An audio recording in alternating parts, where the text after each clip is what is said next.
Hello. Good evening, everyone. You guys doing alright? Nabisuki here, Kitsune Gamer. I hope you guys are ready for some Warriors ASMR book reading. I promised it during the Donathon and I finally got around to doing it. But for those of you that don't know what the ASMR book is for, it is called Warriors, and the first book is Into the Wild. It is a cat book because I was doing a donathon for Apollo to try and help with some of the vet bills that I have accumulated. And so I have this very, very wonderful book here. And I have the entire series, so depending on how this goes, I might read the entire series, which is like 20 books. Hi Husky, how you doing? Such a good boy. And buffering, hey yo. I wonder if he's gonna hear that I said that.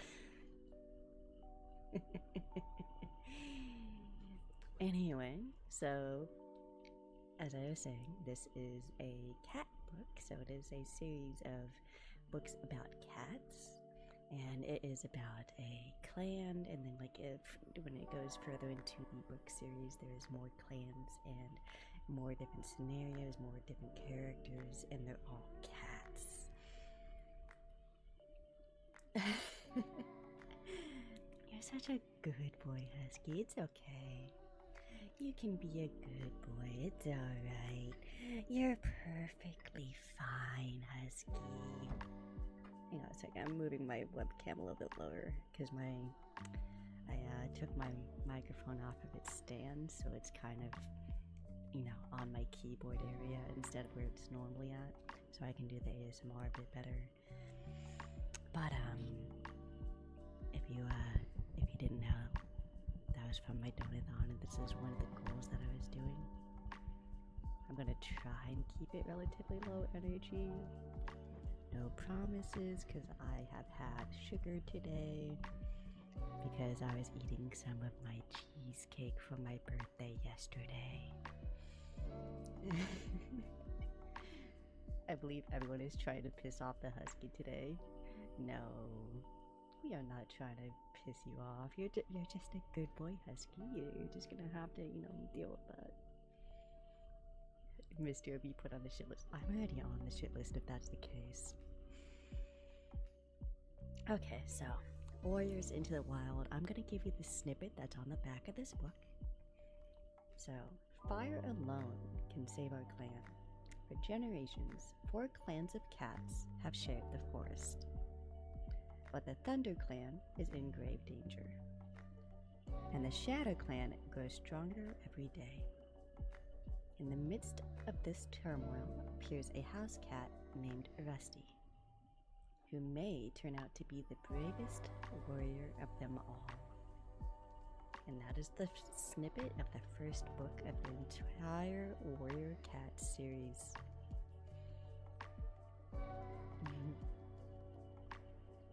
Gonna be working on something for a friend, still half listening. No problem. I know that you're probably doing some art because that is just how you are, Lechi. You end up doing lots and lots of art. And I have seen Wampus post so many things on Twitter and also on announcements about your art. I think Wampus really enjoys how much art you give them. But yeah, I have one of the final raves going to be going to this year tomorrow, so I'd rather rage at the rave and not in chat. Yes, that would be appreciated. Don't rage in my chat when we're trying to be chill. I know you're chaotic. I might bite you if you keep doing that. But I hope you guys enjoy that I'm using the female fox model today. I figured that my quote-unquote seductive voice might be a little bit better for ASMR. Anyway, let's go through this book, shall we? I hope you can actually hear it. I'm turning the pages. I'm going through, let's see. Okay, I guess we're gonna go through the beginning pages so that you guys can kind of learn about the clans a bit, because it does get a little bit complicated. So I'm gonna go through the allegiances and everything that it points out on the first beginning pages before the prologue. So, to put short, I am going to be doing the prologue up to chapter 5 today. I do not know how long the stream is going to run, but I'm going to use this as a basis for how long these are going to go. And I will change how many chapters accordingly depending on how much time it takes. And if this is something that you guys end up liking, then I may continue the series. We will see. You're a half lurk. Alright, thank you for the lurk. Fish is on. Thank you, Holy, for checking in. Alright, let's see here. So, allegiances. Leader, Blue Star from the Thunder Clan. Blue-gray she-cat, tinged with silver around her muzzle. The deputy of the Thunder Clan is Redtail, small tortoiseshell Tom with a distinctive ginger tail, and is apprentice of Dustpaw. Medicine Cat from the Thunder Clan is Spotted Leaf, beautiful dark tortoiseshell she-cat with a distinctive dappled coat. The warriors from the Thunder Clan, Toms and she-cats without kits, Lionheart, Tiger Claw, White Storm, Dark Stripe, Longtail, Running Wind, Willowpelt, and Mousefur. All the apprentices is Dustpaw, Greypaw, Ravenpaw, Sandpaw, and Firepaw. You're probably noticing a very simple, outlook here for how they have the names for this book. So the queens is Frostfur, Brindleface, Goldenflower, Speckletail, Elders, Halftail, Small Ear, Patchpelt, One Eye, and Dappletail. The Shadow Clan.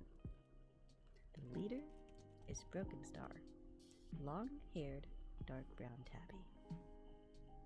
The deputy is Blackfoot, large white Tom with huge jet black paws.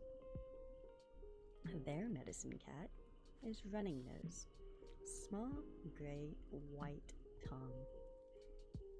And the warriors from there is Stumpy Tail, Boulder, Clawface, Nightpelt. Queens are Dawncloud and Brightflower. The elders is just Ashfur.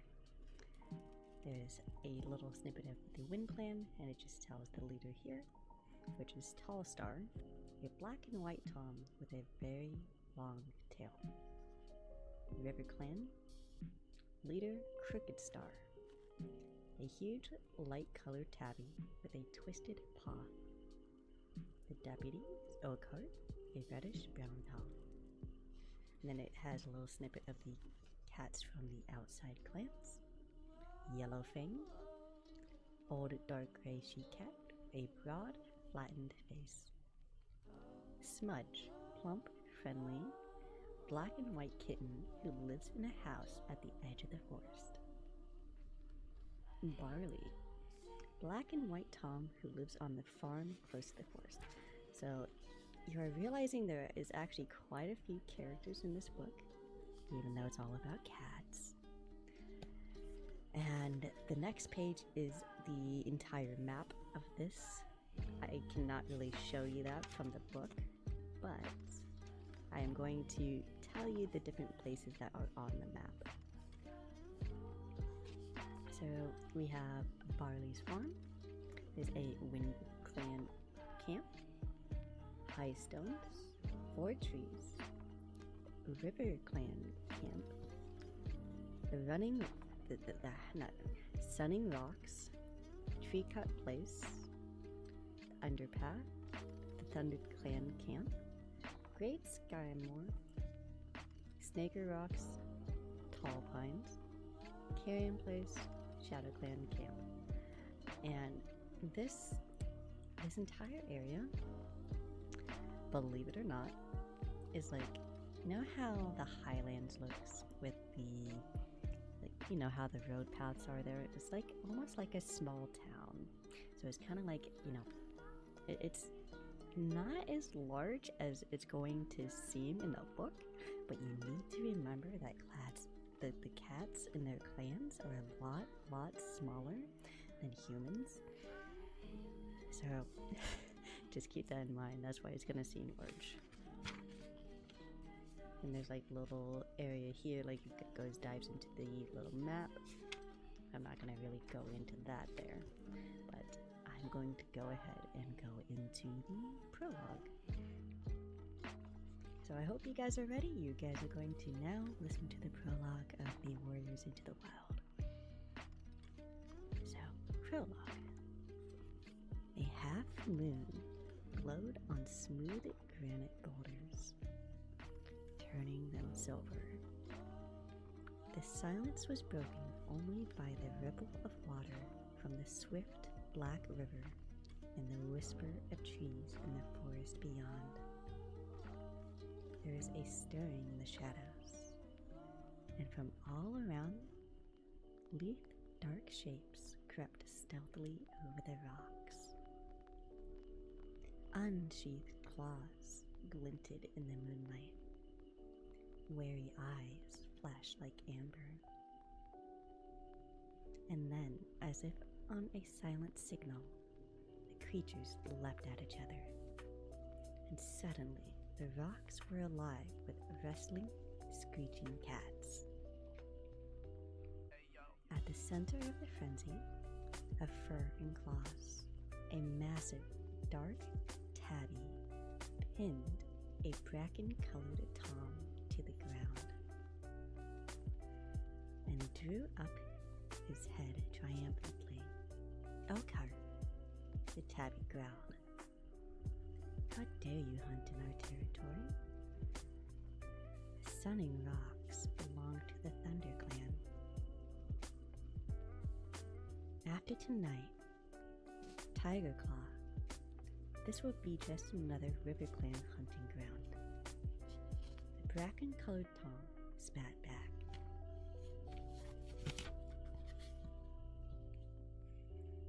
A warning yell came from the shore, shrill and anxious. "Look out!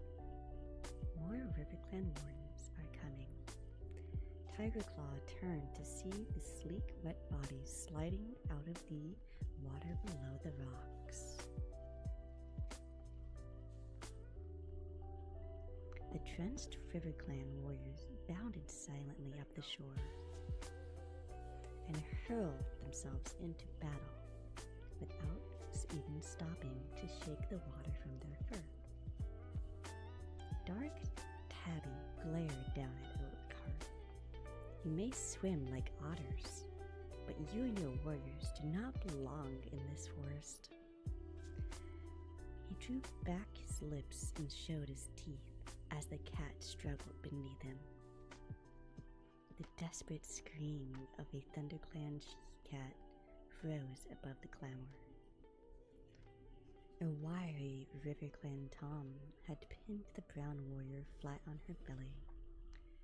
Now he lunged towards her neck, with jaws still dripping from his swim across the river.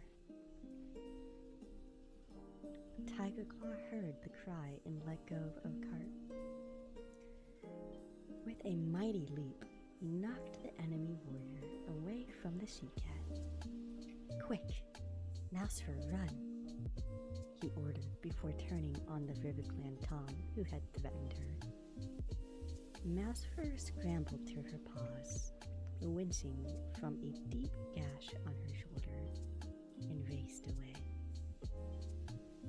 Behind her, Tiger Claw spat with rage as the River Clan Tom sliced open his nose. Blood blinded him for an instant, but he lunged forward regardless and sank his teeth into the hind leg of his enemy. The Riverclan cat squealed and struggled free. Tiger Claw, the yowl came from a warrior with a tail as red as fox fur. This is useless. There are too many Riverclan warriors. No, Redtail. ThunderClan would never be beaten. Tiger Claw yelled back, leaping to Redtail's side. This is our territory. Blood was swelling round his broad black muzzle, and he shook his head impatiently, scattering scarlet droplets onto the rocks. ThunderClan will honor your courage, Tiger Claw, but we cannot afford to lose any more of our warriors, Redtail urged. Blue Star would never expect her warriors to fight against these impossible odds. We will have another chance to avenge this defeat. He met Tiger Claw's amber-eyed gaze steadily, then veered away and sprang to a boulder at the edge of the trees. Retreat, ThunderClan, retreat, he yelled. At once, his warriors squirmed and struggled away from their opponents, spitting and snarling. They backed toward Redtail for a heartbeat. The Riverclan cats looked confused. Was this battle so easily won? Then Oakheart yowled a jubilant cry.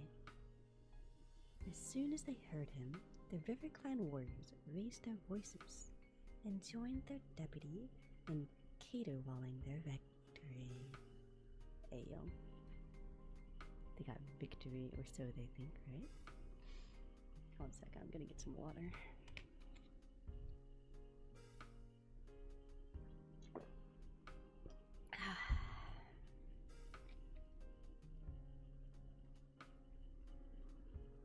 Redtail looked down at his warriors.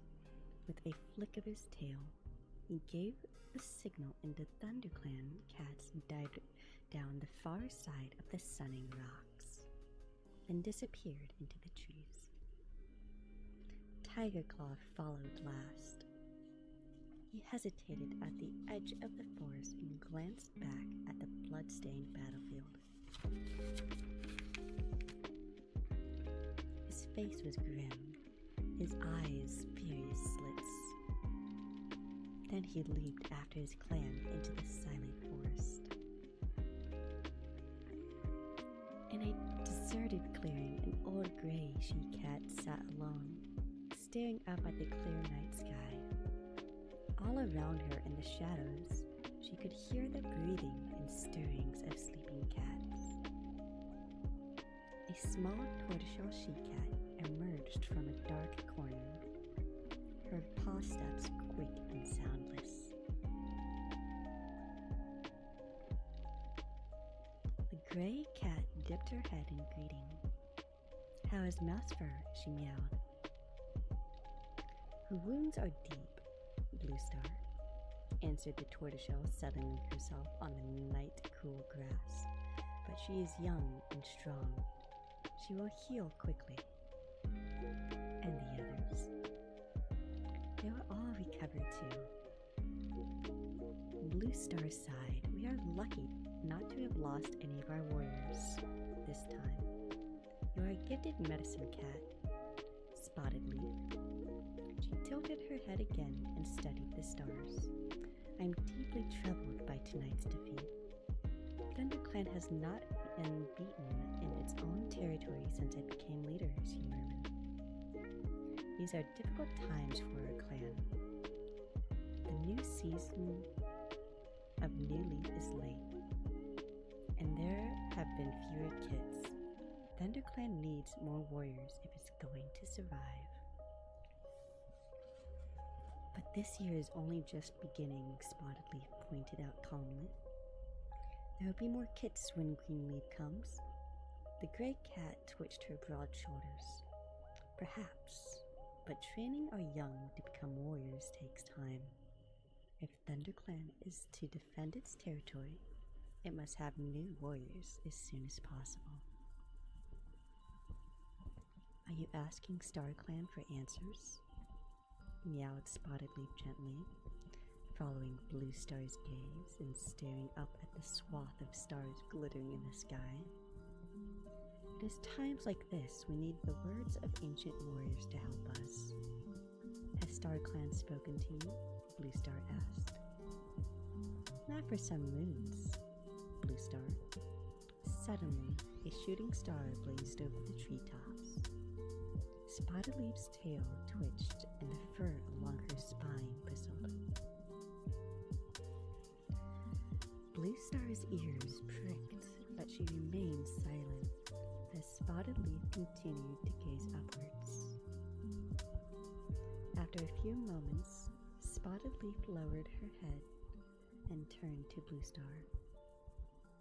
It was a message from StarClan, she murmured. A distant look came into her eyes. Fire alone can save our clan. Fire, Blue Star echoed, but fire is feared by all clans. How can it save us? Spotted Leaf shook her head. I do not know, she admitted. But this is a message StarClan has chosen to share with me. The ThunderClan leader fixed her clear blue eyes on the medicine cat. You have never been wrong before, Spotted Leaf, she meowed. If StarClan has spoken, then it must be so. Fire will save our clan. And that is the end of the prologue. So now you know what is coming up to it. And you can kind of see that they have abilities in a way. And of course, this is a fantasy book. Cats cannot actually talk to each other, and they do not really form groups like this. But I hope you enjoy. That was Prologue, and I'm going to continue on to Chapter 1. It was very dark. Rusty could sense something was near. The young tomcat's eyes opened wide as he scanned the dense undergrowth. This place was unfamiliar, but the strange sense drew him onwards. Deeper into the shadows, his stomach growled, reminding him of his hunger. He opened his jaws slightly to let the warm smells of the forest reach the scent glands on the roof of his mouth. Musty odors of leaf mold mingled with tempting aroma of small, furry creature. So Rusty is the house cat that is in this book, and this is you meeting him and learning about the situation that he is in.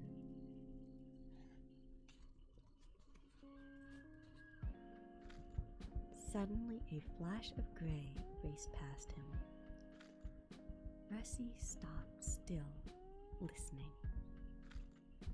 It was hiding in the leaves less than 2 tail lengths away. Rusty knew it was a mouse. He could feel the rapid pulsing of a tiny heart deep within his ear fur. He swallowed, stiffening his rumbling stomach. Soon his hunger would be satisfied. Slowly he lowered his body into position, crouching for the attack. He was downwind of the mouse. He knew it was not aware of him. With one final check on his prey's position, Rusty pushed back hard on his haunches and sprang, kicking up leaves on the forest floor as he rose.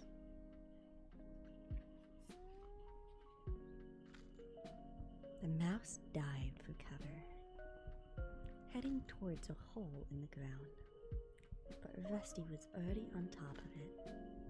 He scooped into the air, hooking the helpless creature with his thorn-sharp claws, flinging it up in a high arc onto the leaf-covered ground.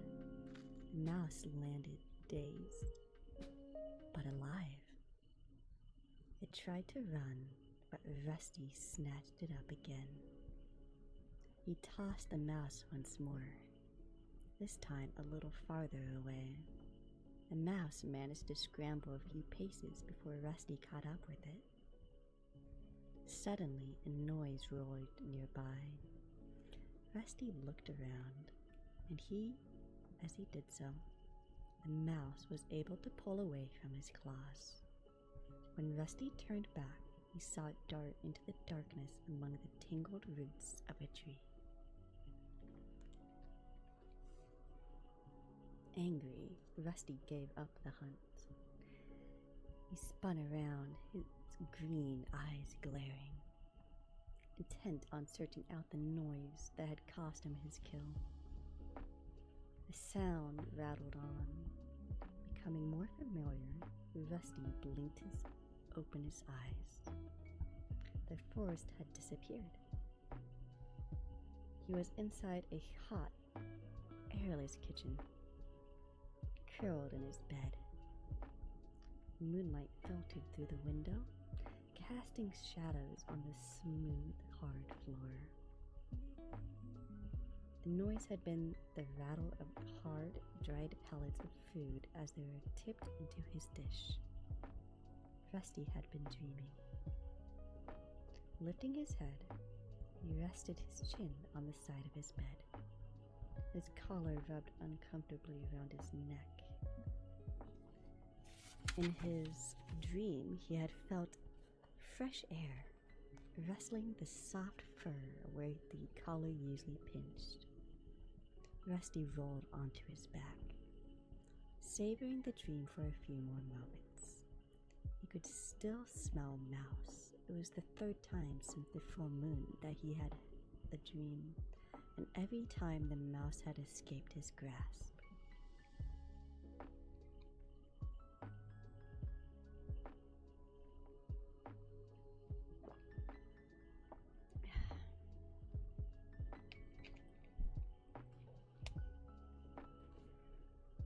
He licked his lips. From his bed, he could smell the bland odor of his food. His owners always refilled his dish before they went to bed. The dusty smell chased away the warm sense of his dream, but the hunger rumbled on in his stomach. So Rusty stretched the sleep out of his limbs and padded across the kitchen floor to his dinner.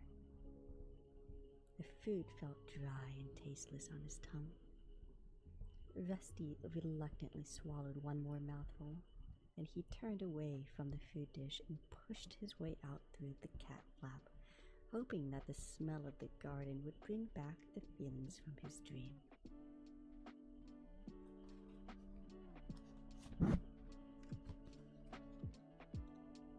Outside, the moon was bright. It was raining lightly. Rusty stalked down the tidy garden, following the starlit gravel path, feeling the stones cold and sharp beneath his paws. He made his dirt beneath a large bush with glossy green leaves and heavy purple flowers. Their sickly sweet scent cloyed the damp air around him. He curled his lip to drive the smell out of his nostrils.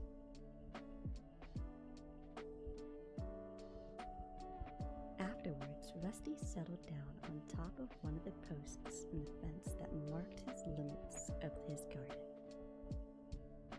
It was a favorite spot of his, as he could see right into the neighboring gardens, as well as into the dense green forest on the other side of the garden fence. The rain had stopped. Beneath him, the close-cropped lawn was bathed in moonlight. But beyond his fence, the woods were full of shadows. Rusty stretched his head forward to take a sniff of the damp air. His skin was warm and dry under his thick coat, but he could feel the weight of the raindrops that sparkled on his ginger fur. So So you can probably tell after that little detail what may be going on soon if you were paying attention.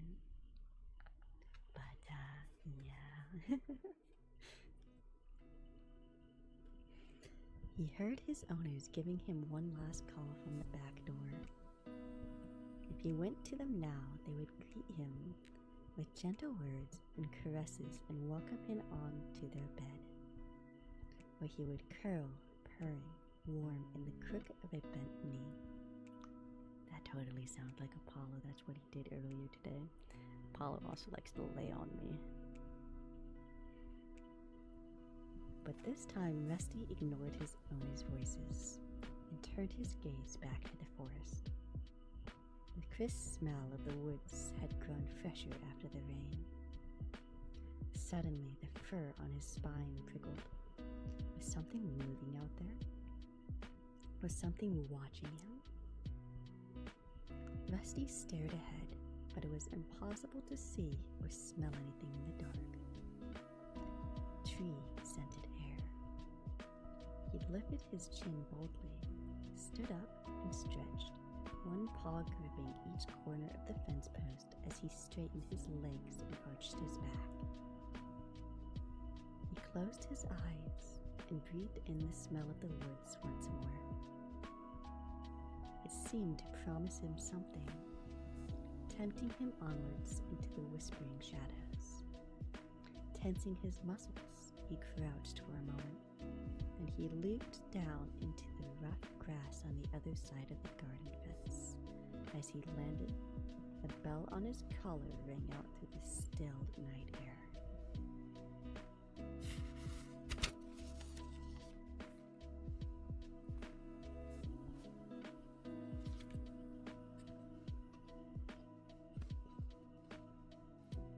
"Where are you off to, Rusty?" meowed a familiar voice behind him. Rusty looked up. A young black and white cat was balancing ungracefully on the fence. "Hello, Smudge," Rusty replied. "You're not going to go into the woods, are you?" Smudge's amber eyes were huge. "Just for a look," Rusty promised, shifting uncomfortably. "You wouldn't get me in there. It's dangerous," Smudge wrinkled his black nose with distaste. "Henry said he went into the woods once." The cat lifted his head and gestured with his nose over the rows of fences toward the garden where Henry lived. "That fat old tabby never went into the woods," Rusty scoffed. "He hardly been beyond his own garden since his trip to the vet. All he wants to do is eat and sleep." "No, really, you caught a robin there," Smudge insisted. "Well, if he did, it was before the vet. Now he complains about birds because they disturb his dozing." "Well, anyway," Smudge went on, ignoring the scorn in Rusty's mew, "Henry told me there are all sorts of dangerous animals out there. Huge wildcats who eat live rabbits for breakfast and sharpen their claws on old bones." "I'm only going for a look around," Rusty yelled. "I won't stay long." "Well, don't say I didn't warn you," purred Smudge.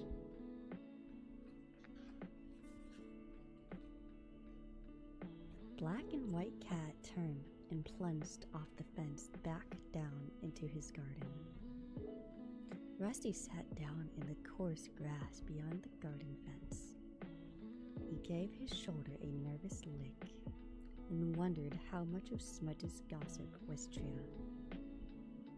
Suddenly, the tiny movement of a creature caught his eye.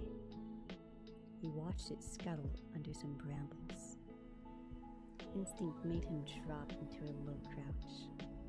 With one slow paw after another, he drew his body forward through the undergrowth.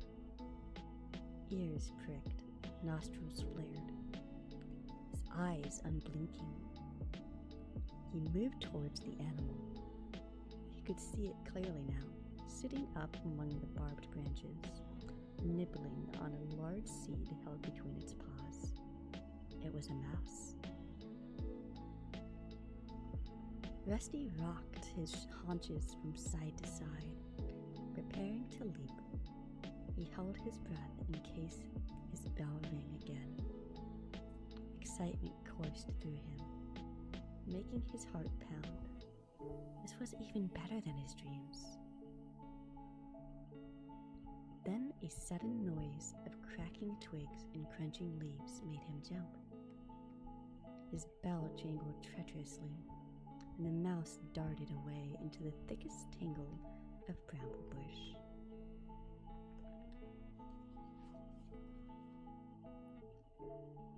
Rusty stood very still and looked around.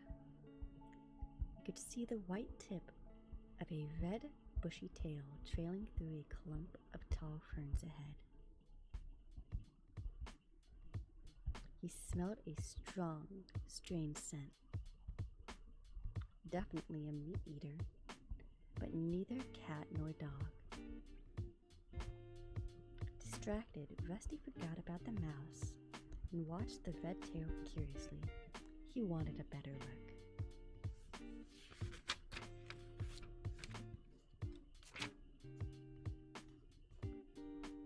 All of Rusty's senses strained ahead as he prowled forwards, and he detected another noise. It came from behind, but sounded muted and distant. He swiveled his ears backwards to hear it better. Paw-steps, he wondered? But he kept his eyes fixed on the strange red fur up ahead and continued to creep onwards. It was only when the faint rustling behind him came a loud and fast approaching leaf crackle that Rusty realized he was in danger.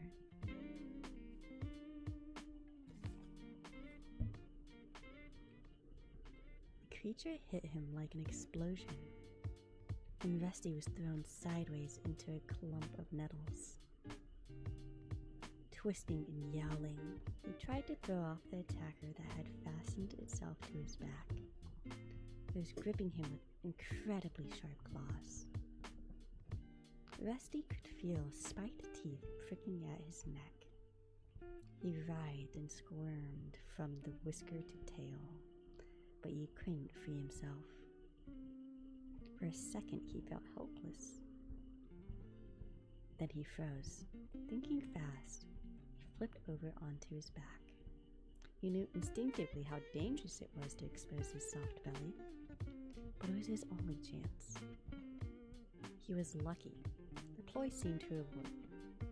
He heard a hoof beneath him as the breath was knocked out of his attacker. Thrashing fiercely, Rusty managed to wriggle free. Without looking back, he sprinted towards his home. Behind him, a rush of paw steps told Rusty his attacker was giving chase.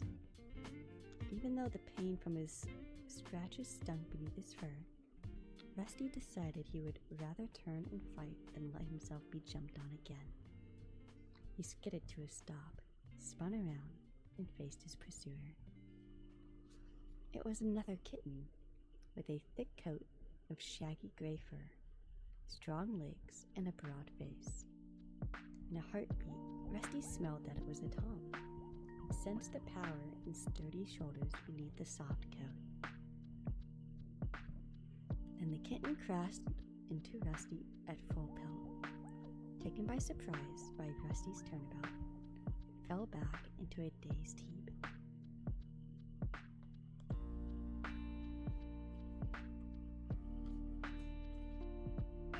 The impact knocked the breath out of Rusty,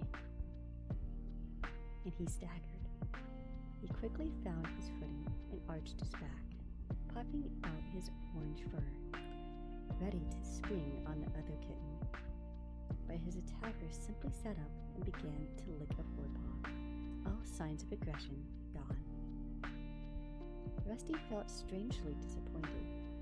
Every part of him was tense, ready for battle.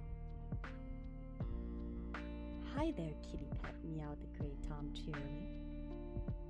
"You put up quite a fight for a tame kitty." Rusty remained on tiptoe for a second, wondering whether to attack anyway. and he remembered the strength he had felt in this kitten's paws when he had pinned him to the ground. He dropped onto his pads, loosened his muscles, and let his spine unbend. "And I'll fight you again if I have to," he growled. Music's too loud? Give me a second.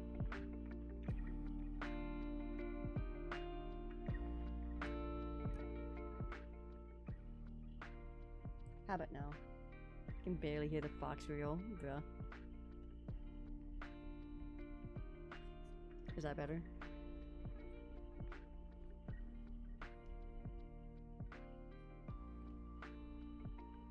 Yeah, better. Okay, good. "And I'll fight you again if I have to," he growled. "I'm Grey Paw, by the way," the gray kitten went on, ignoring Rusty's threat. "I'm training to be a ThunderClan warrior." Rusty remained silent. He didn't understand what this gray what's-it was meowing about, but he sensed the threat had passed. He hid his confusion by leaning down to lick his ruffled chest.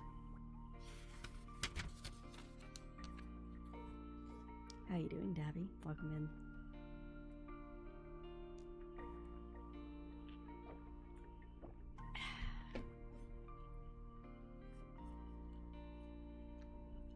"What's a kitty pet like you doing out in the woods? Don't you know it's dangerous?" asked Grey Paw. "If you're the most dangerous thing the woods has to offer, then I think I can handle it," Rusty bluffed. Grey Paw looked up at him for a moment, narrowing his big yellow eyes. "Oh, I'm far from the most dangerous. If I were even half a warrior, I had given an intruder like you some real wounds to think about." Rusty felt a thrill of fear at these ominous words. What did this cat mean by intruder? "Anyway," meowed Grey Paw, using his sharp teeth to tug a clump of grass from between his claws, "I didn't think it was worth hurting you. You're obviously not from one of the other clans."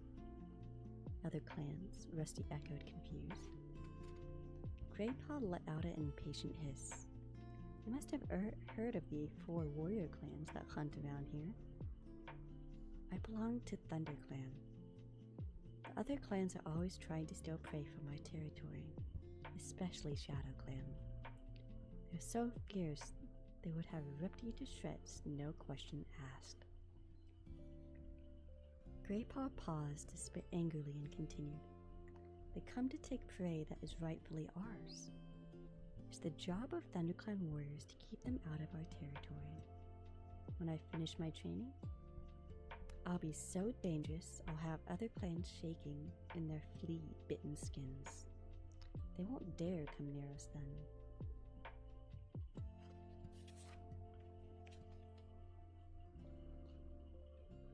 Rusty narrowed his eyes. This must be one of the wildcats Smudge had warned him about. Living rough in the woods, hunting and fighting each other for every last scrap of food. Yet Rusty didn't feel scared. In fact, it was hard not to admire this confident kitten. "So you're not a warrior yet?" he asked. "Why did you think I was?" Grey Paw purred proudly, then he shook his wide, furry head. "I won't be a real warrior for ages. I have to go through the training first. Kids have to be 6 moons old before they begin training. Tonight is my first night out as an apprentice. Why don't you find yourself an owner with a nice, cozy house instead? Your life would be much easier," Rusty meowed. "There are plenty of housefolk who'd take in a kitten like you. All you have to do is sit where they can see you and look hungry for a couple of days. And they'd feed me pellets that look like rabbit droppings and soft slop," Grey Paw interrupted. "No way. I can't think of anything worse than being a kitty pet. They're nothing but 2-legged toys. Eating stuff that doesn't look like food. Making dirt in a box of gravel. sticking their noses outside only when the two legs allow them. That's no life. Out here it's wild. And it's free. We come and go as we please. He finished his speech with a proud spit, then meowed mischievously.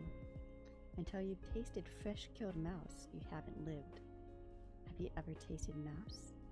No, Rusty admitted, a little defensively. Not yet. I guess you'll never understand, Graypaw sighed.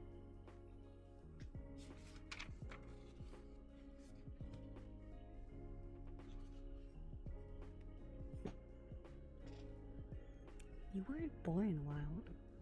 It makes a big difference. You need to be born with warrior blood in your veins, or the feel of the wind in your whiskers.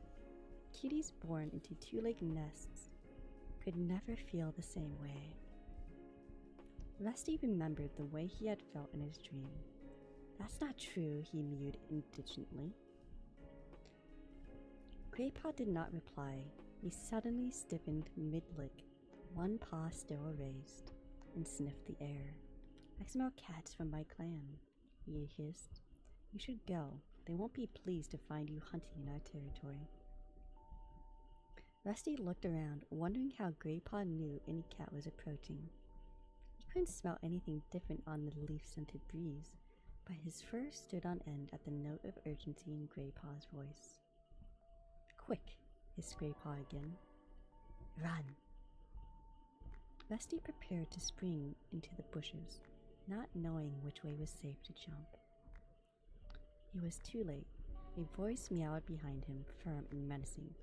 What's going on here? Rusty turned to see a large gray she-cat strolling majestically out from the underground. She was magnificent. White hair streaked her muzzle, and an ugly scar parted the fur across her shoulders. But her smooth gray coat shone like silver in the moonlight. Blue Star. Beside Rusty, Graypaw crouched down and narrowed his eyes. He crouched even lower when a second cat, a handsome golden tabby, followed the gray cat into the clearing.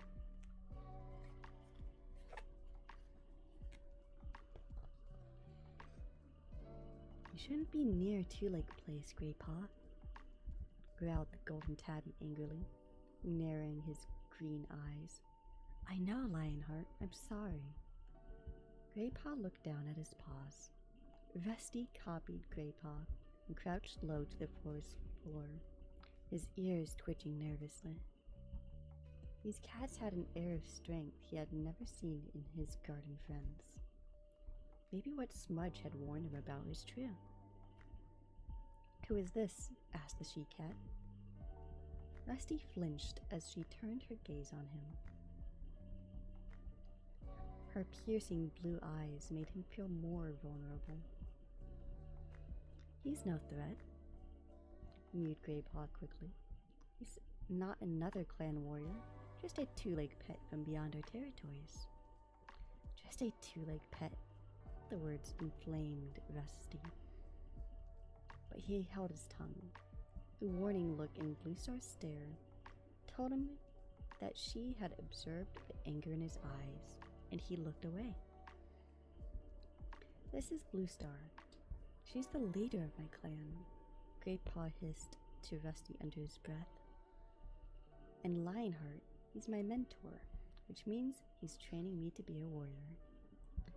Thank you for the introduction, Graypaw meowed, Lionheart coolly. Blue Star was still staring at Rusty. You fight well for a two-legged pet, she meowed. Rusty and Graypaw exchanged confused glances. How could she know? We've been watching you both, Blue Star went on. Look, a damn cat, yeah. Dabby showed up. Big whoop.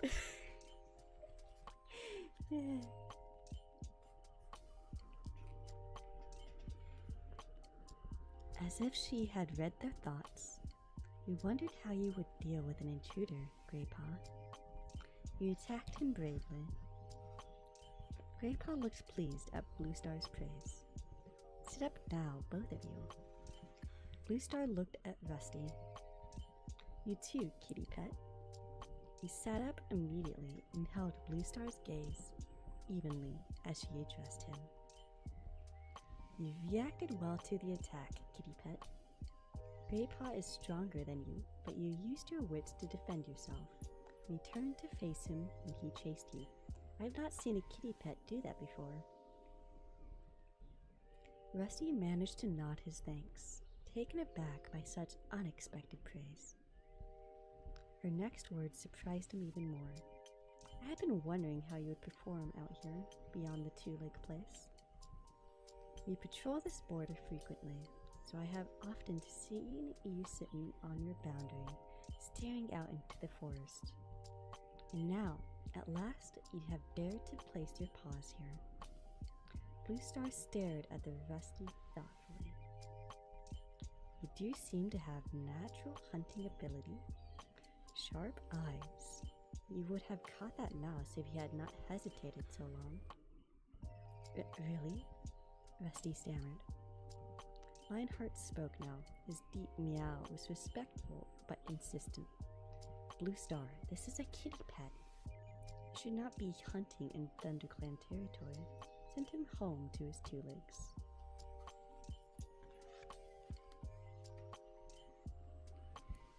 Rusty prickled at Lionheart's dismissive words. Send me home, he meowed impatiently. Blue Star's words had made him glow with pride. She had noticed him. She had been impressed by him. But I've only come here to hunt for a mouse or two. I'm sure there's enough to go around. Blue Star had turned her head to acknowledge Lionheart's words. Now her gaze snapped back to Rusty, whose blue eyes were blazing with anger. There's never enough to go around, she spat. If you didn't live such a soft, overfed life, you would know that. Stop biting, Husky. Rusty was confused by Blue Star's sudden rage, but one glance at the horrified look on Graypaw's face was enough to tell him he had spoken too freely. Lionheart stepped up to his leader's side. Both warriors loomed over him now. Rusty looked into Blue Star's threatening stare, and his pride dissolved. These were not cozy, fireside cats he was dealing with. They were mean, hungry cats who were probably going to finish what Graypaw had started. And that is the end of chapter 1.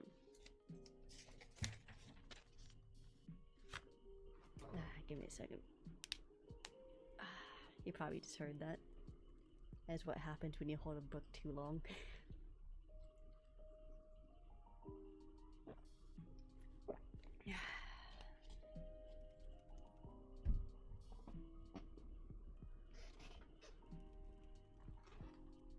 Alright.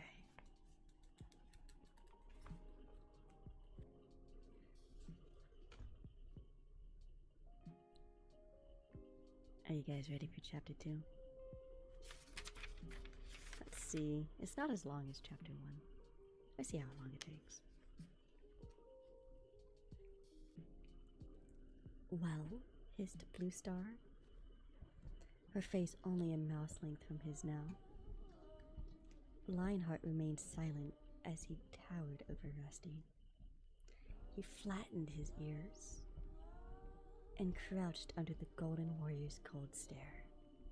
His fur prickled uncomfortably. I am no threat to your clan, he mewed, looking down at his trembling paws. You threaten our clan when you take our food, yowled Blue Star. You have plenty of food in your two-leg nest already. You have come here only to hunt for sport, but we hunt to survive. Davy, you're such a baka. Why you want me to burn you? Do I need to get some matches? I mean, you're no longer ice cream, so technically I could use matches to light your fur on fire. You know? Maybe you could save the clan then because you'd be on fire. Fire alone could save our clan. Dabby, you're needy. You're a needy kitty. No boink. Not allowed to boink. Baka.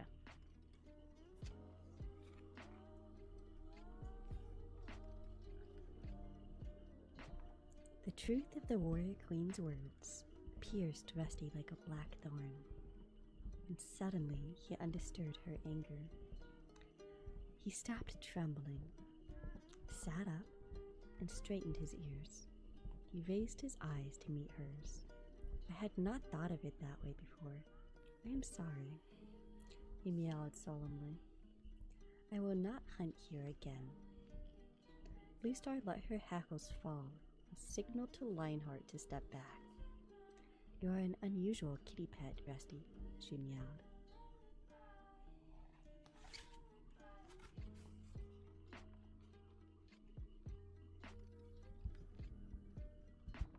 Greypaw's sigh of relief made Rusty's ears twitch. He heard the approval in Bluestar's voice.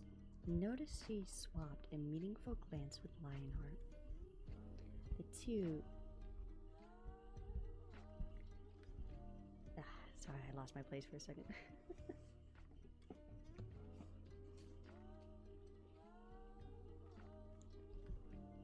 The look made him curious. What flashed between the two warriors, he quietly asked.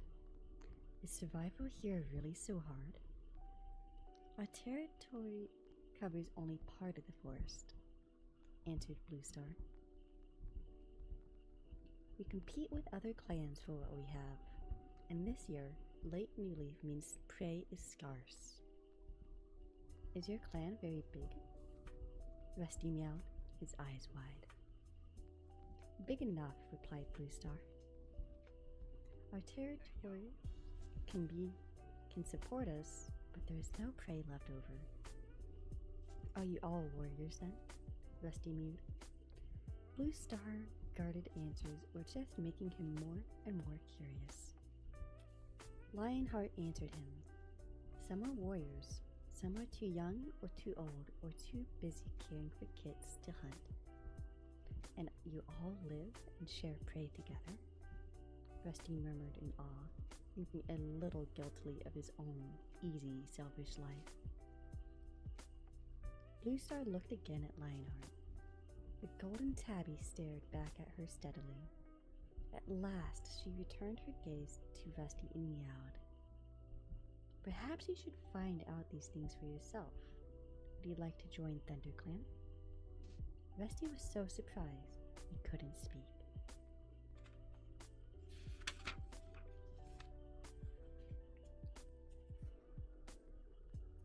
Bluestar went on. If you did, you would train with Greypaw to become a clan warrior. But kitty pets can't be warriors, Greypaw blurted out. They don't have warrior blood. A sad look clouded Bluestar's eyes. Warrior blood, she echoed with a sigh. Too much of that has been spilled lately. Bluestar fell silent, and Lionheart meowed. Bluestar is only offering you training, young kid. There is no guarantee you would become a full warrior. It might prove too difficult for you after all. You are used to a comfortable life. Rusty was stung by Lionheart's words. He swung his head around to face the golden tabby. Why offer me the chance then? But it was Bluestar who answered. You're right to question our motives, young one. The fact is, ThunderClan needs more warriors. Understand that Bluestar does not make this offer lightly.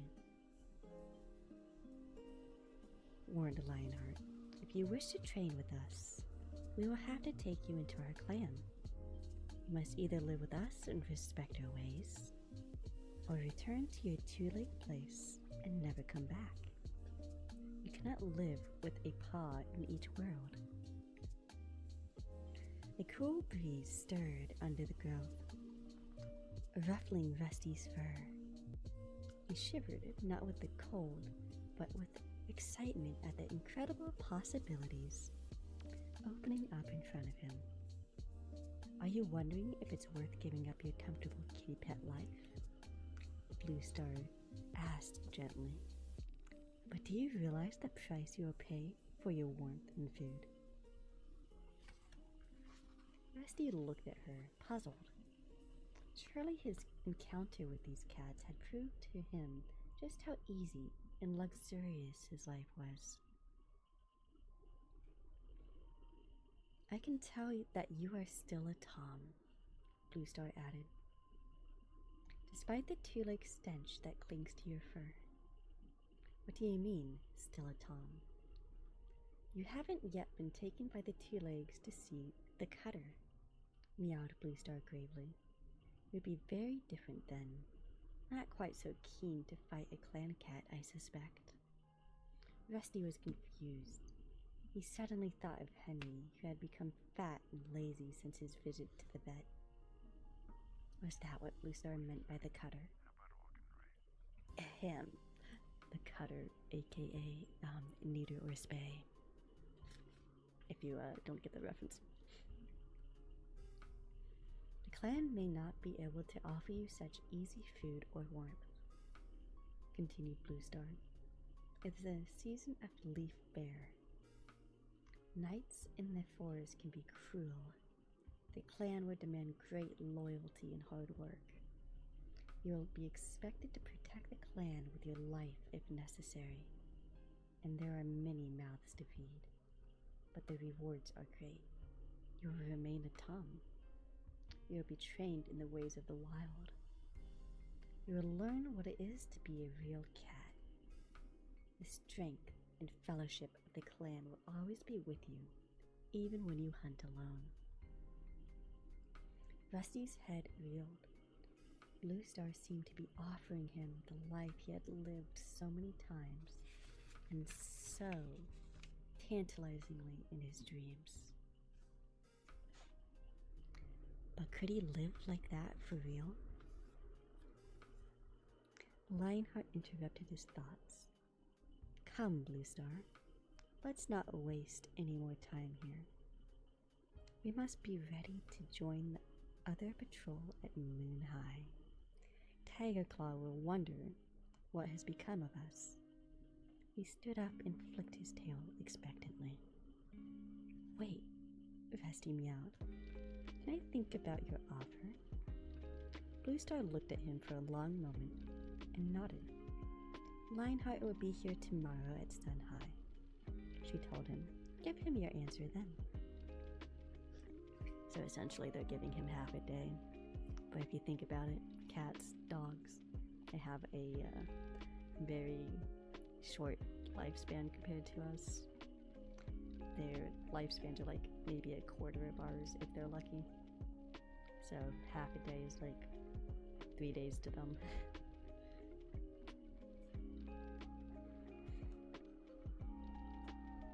Blue Star murmured a low signal, and in a single movement the three cats turned and disappeared into the undergrowth. Rusty blinked. He stared, excited, uncertain, up past the ferns that encircled him, through the canopy of leaves, to the stars that glittered in the clear sky. The scent of the clan cat still hung heavy in the evening air. And as Rusty turned and headed for home, he felt a strange sensation inside of him, tugging him back into the depths of the forest. His fur prickled deliciously in the light wind, and the rustling leaves seemed to whisper his name into the shadows. That is the end of chapter 2. We have 3 more chapters to go.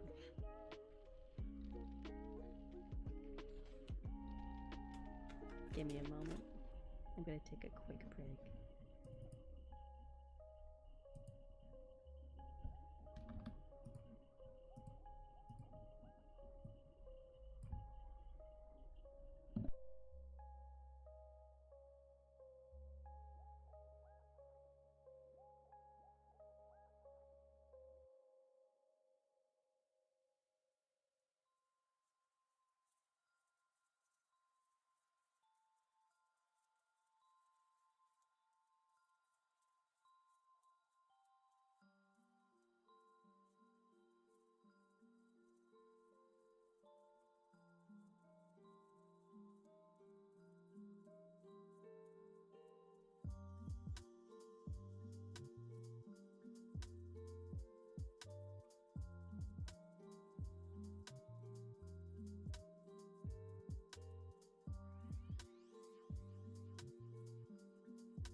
Speaking of cats, mine just tried to sneak in while I was using the restroom. Alright, on to chapter 3. That morning, as Rusty slept off his night's wanderings, the mouse dream came again. Even more vivid than before. Free of his collar, beneath the moon, he stalked the timid creature. But this time, was aware of being watched. Shining from the shadows of the forest, he saw dozens of yellow eyes. The clan cats had entered his dream world. Rusty woke, blinking in the bright sunshine that was streaming across the kitchen floor. His fur felt heavy and thick with warmth. His food bowl had been topped up, and his water bowl rinsed out and filled with bitter-tasting tulip water. Rusty preferred drinking from puddles outside, but then it was hot or he was very thirsty. He had to admit it was easier to lap up water indoors. Could he really abandon this comfortable life? He ate and then pushed his way out the cat flap into the garden. The day promised to be warm, and the garden was heavy with the smell of early blossoms.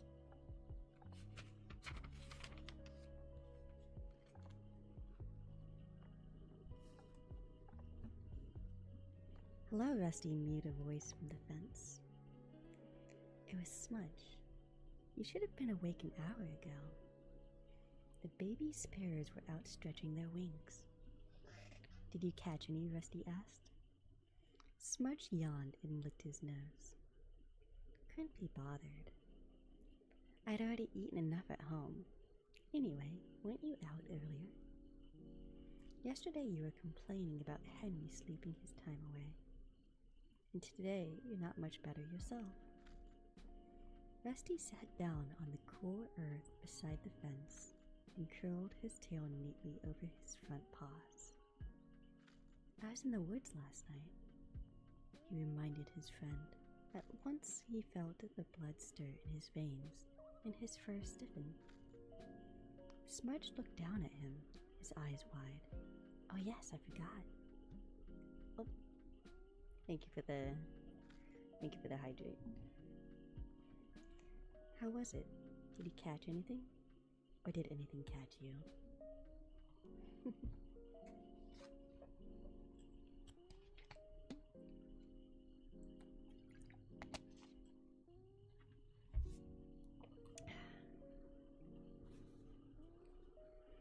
Rusty paused, not sure how to tell his old friend what had happened. I met some wildcats, he began. What? Smudge was clearly shocked. Did you get into a fight? Sort of. Rusty could feel the energy surging through his body again as he recalled the strength and power of the clan cats. Were you hurt?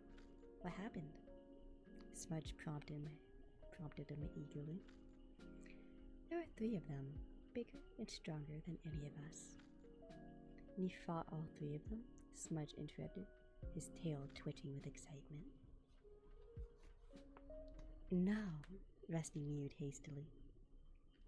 Just the youngest one. The other 2 came later. How come they didn't shred you to pieces? They just warned me to leave their territory, but then Rusty hesitated. What? Mewed Smudge impatiently. They asked me to join their clan. Smudge's whiskers quivered disbelievingly. They did? Rusty insisted. Why would they do that? I don't know, Rusty admitted. I think they need extra paws in their clan. Sounds a bit odd to me, Smudge mewed doubtfully. I wouldn't trust them if I were you. Rusty looked at Smudge. His black and white friend had never shown any interest in venturing into the woods. He was perfectly content living with his housefolk. He would never understand the restless longing that Rusty's dreams stirred in him night after night. But I do trust them, Rusty purred softly. and I've made up my mind. I'm going to join them. Smudge scrambled down from the fence and stood in front of Rusty. Please don't go, Rusty, he mewed in alarm. I might never see you again. Rusty nudged him affectionately with his head. Don't worry, my housefolk will get another cat. You'll get on with him fine. Get along with everyone. But it won't be the same, Smudge wailed. Hope you're doing alright, Lechy. You said you were studying for your finals last time I knew and were taking them. So you probably may have the results by now.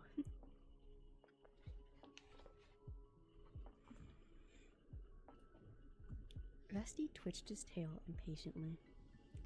That's just the point. If I stay around here till they take me to the cutter, I won't be the same either. Smudge looked puzzled. The cutter, he echoed. The vet, Rusty explained. To be altered, like Aunt Henry was. Smudge shrugged and stared down at his paws. But Henny's alright, he mumbled. I mean, I know he's a bit lazier now, but he's not unhappy. We could still have fun. Rusty felt his heart fill with sadness at the thought of leaving his friend. I'm sorry, Smudge. I'll miss you, but I have to go. Smudge didn't reply, but stepped forward and gently touched Rusty's nose with his own. Fair enough. I can see I can't stop you. But at least let me spend one more morning together. Rusty found himself enjoying the morning even more than usual, visiting his old haunts with Smudge, sharing words with the cats he had grown up with. Every one of his senses felt supercharged, as if he were poised before a huge jump. As Senhai approached, Rusty grew more and more impatient to see if Lionheart would really be waiting for him. The idle buzz of meows from his old friends seemed to fade into the background as all his senses strained toward the woods. Rusty jumped down from his garden fence for the last time and crept into the woods. He had said his goodbyes to Smudge. Now all his thoughts were focused on the forest and the cats who lived in it. As he approached the spot where he had met with the clan cats the night before, he sat down and tasted the air. Tall trees shielded the ground from the midday sunshine, making it comfortably cool. Here and there, a patch of sunlight shone through a gap in the leaves and lit up the forest floor. Rusty could smell the same cat scent as last night, but he had no idea whether it was old or new. He lifted his head and sniffed uncertainly. You have a lot to learn, meowed a deep voice. Even the tiniest clan kit knows when another cat is nearby. Rusty saw a pair of green eyes glint from beneath a bramble bush. Now he recognized the scent. It was Lionheart. Can you tell if I am alone? Asked the golden tabby, stepping into the light. Hastily, Rusty sniffed again. The scents of Blue Star and Grey Paw were still there, but not as strong as the previous night. Hesitantly he mewed, Blue Star and Grey Paw aren't with you this time. That's right, meowed Lionheart, but someone else is. Rusty stiffened as a second clan cat strode into the clearing. This is Whitestorm, purred Lionheart, one of ThunderClan's senior warriors. Rusty looked at the Tom and felt his spine tingle with cold fear. Was this a trap? Long-bodied and muscular, Whitestorm stood in front of Rusty and gazed down at him. His white coat was thick and unmarked, and his eyes were yellow sun-baked sand. Rusty flattened his ears warily and tensed his muscles in preparation for a fight. Relax before your fierce scent brings unwanted attention, growled Lionheart. We're only here to take you to our camp. Rusty sat very still, hardly daring to breathe, as White Storm stretched his nose forward and gave him a curious sniff. Hello, young one, murmured the white cat. I've heard a lot about you. Rusty dipped his head in greeting. Come, we can speak more once we are in the camp, ordered Lionheart. And without pausing, he and White Storm leaped away into the undergrowth. Rusty jumped to his paws and followed as quickly as he could.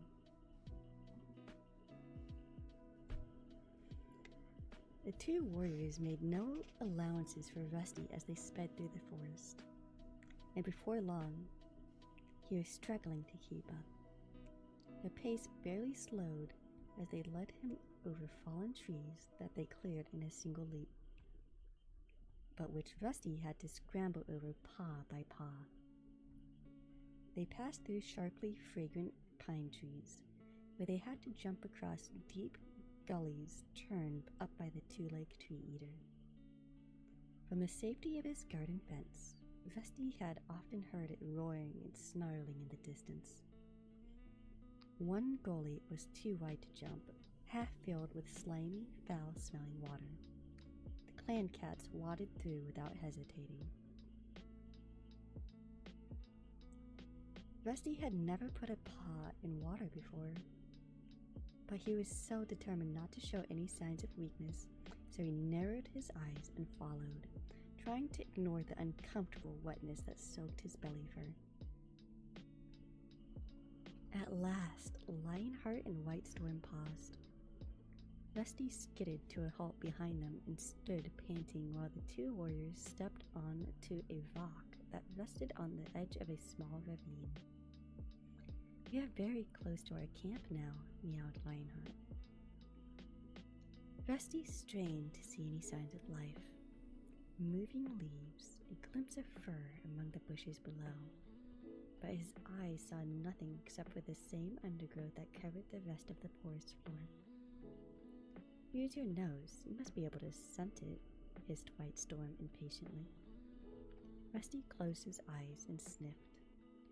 White Storm was right. The scents here were very different from the cat scent he was used to. The air smelled stronger, speaking of many, many different cats. He nodded thoughtfully and announced, I can smell cats. Lionheart and White Storm exchanged amused looks. There will come a time, if you are accepted into the clan, when you will know each cat scent by name. Lionheart meowed. Follow me. He led the way nimbly down the boulders to the bottom of the ravine and pushed his way through a thick patch of gorse. Rusty followed, and White Storm took up the rear as his sides scraped against the prickly gorse. Rusty looked down and noticed that the grass beneath his paws was flattened into a broad, smelling track. This must be the main entrance to the camp, he thought. Beyond the gorse, a clearing opened up. The ground was at the center, was bare, hard earth, shaped by many generations of paw steps. This camp had been here a long time. The clearing was dappled by sunshine, and the air felt warm and still. Rusty looked around, his eyes wide. There were cats everywhere, sitting alone or in groups, sharing food or purring quietly as they groomed one another. Just after sun high, when the day is hottest, it is time for sharing tongues, Lionheart explained. Sharing tongues, Rusty echoed. Clan cats always spend time grooming each other and sharing the news of the day. White Storm told him, we call it sharing tongues. It is a custom that binds the members of the clan together. The cats had obviously smelled Rusty's foreign scent, for heads began to turn and stare curiously in his direction.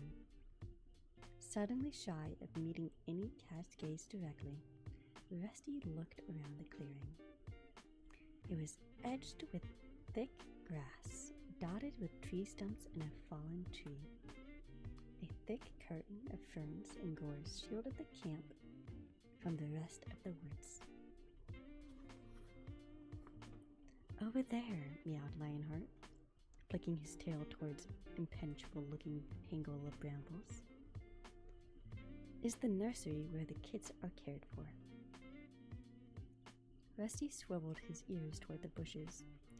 He couldn't see through the knot of prickly branches, but he could hear the mewling of several kittens from somewhere inside. As he watched, a ginger she-cat squirmed out through a small gap in the front. That must be one of the queens, Rusty thought. A tabby queen with distinctive black markings appeared around the bramble bush. The two she-cats exchanged a friendly lick between the ears before the tabby slipped inside the nursery, murmuring to the squealing kits. "The care of our kits is shared by all of the queens," mewed Lionheart. "All cats serve the clan. Loyalty to the clan is the first law in our warrior code. A lesson you must learn quickly if you wish to stay with us." "Here comes Blue Star," meowed Whitestorm, sniffing the air. Rusty sniffed the air too, and was pleased that he was able to recognize the scent of the gray she-cat a moment before she appeared from the shadow of a large boulder that lay beside them at the head of the clearing. "He came," Blue Star purred, addressing the warriors. Whitestorm replied. Lionheart was convinced he would not.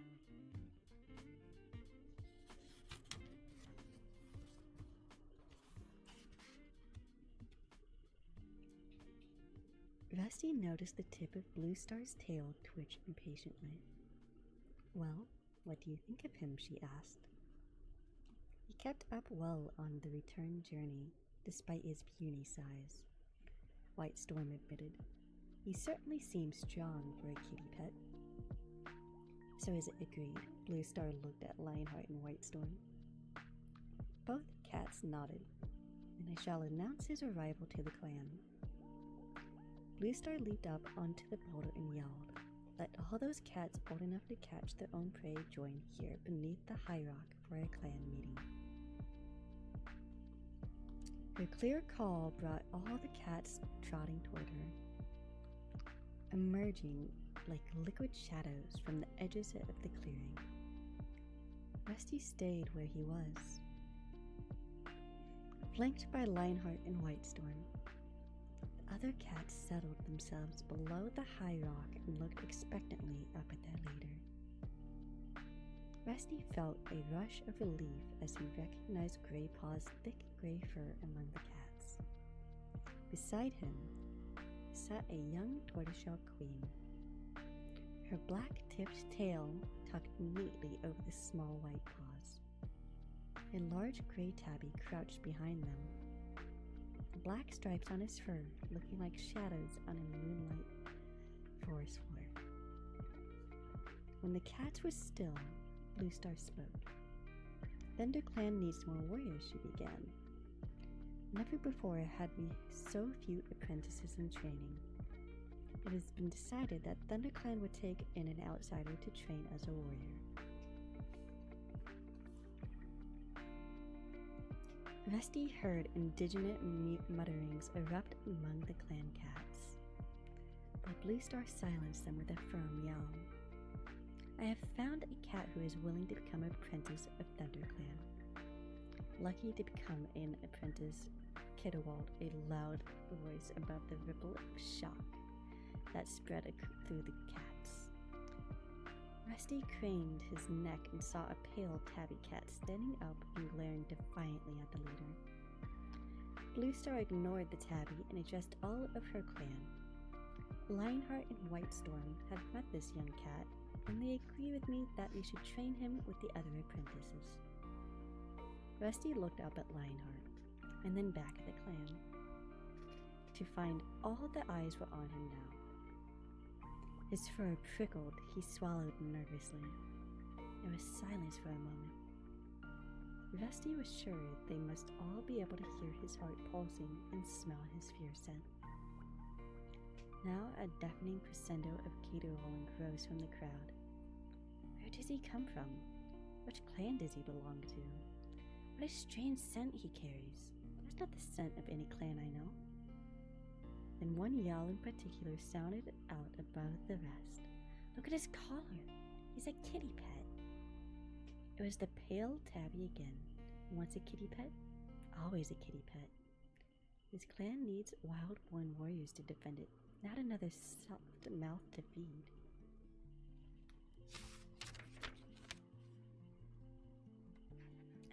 Alright, well, the break is running. I'm gonna take a break myself, give my hands a rest from holding the book, because it is a fresh book. It is like a brand new book, so it's like really hard to keep open. So I will BRB while that is running.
Alright, I ate a couple of Cheetos and I drank some water.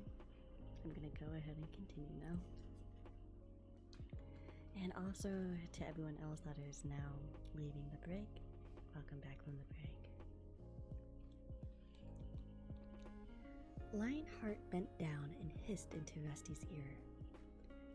That tabby is Longtail. He smells your fear. They all do. You must prove to him and the other cats that your fear won't hold you back. But Rusty couldn't move. How could he ever prove to these fierce cats that he wasn't just a kitty pet? Tabby continued to jeer at him. A collar is a mark of the 2 legs, and that noisy jingling will make you a poor hunter at best. At worst, it will bring the 2 legs into our territory, looking for the poor lost kitty pet who fills the woods with his pitiful tinkling. All the cats howled in agreement. Longtail went on, well aware that he had the support of his audience. The noise of your treacherous bell will alert our enemies. even if your two-leg stench doesn't. Lionheart hissed into Rusty's ear once more. Do you back down from a challenge? Rusty still did not move, but this time he was trying to pinpoint Longtail's position. There he was, just behind a dusky brown queen. Rusty flattened his ears, narrowed his eyes, and, hissing, leaped through the startled cats to fling himself onto his tormentor. Longtail was completely unprepared for Rusty's attack. He staggered sideways, losing his footings on hard-baked earth.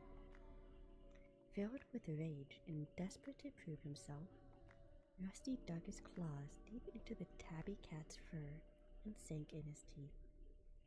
No subtle rituals of swiping and boxing preceded this fight. The two cats were locked in a screaming, writhing tussle that flipped from and somersaulted around the clearing. At the heart of the camp, the other cats had to spring out of the way to avoid the screeching whirlwind of his fur.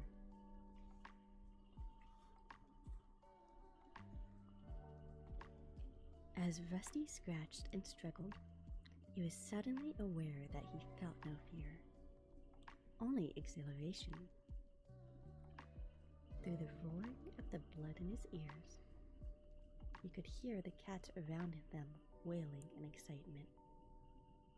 Then Rusty felt his collar tighten around his neck. Longtail had gripped it between his teeth and was tugging hard.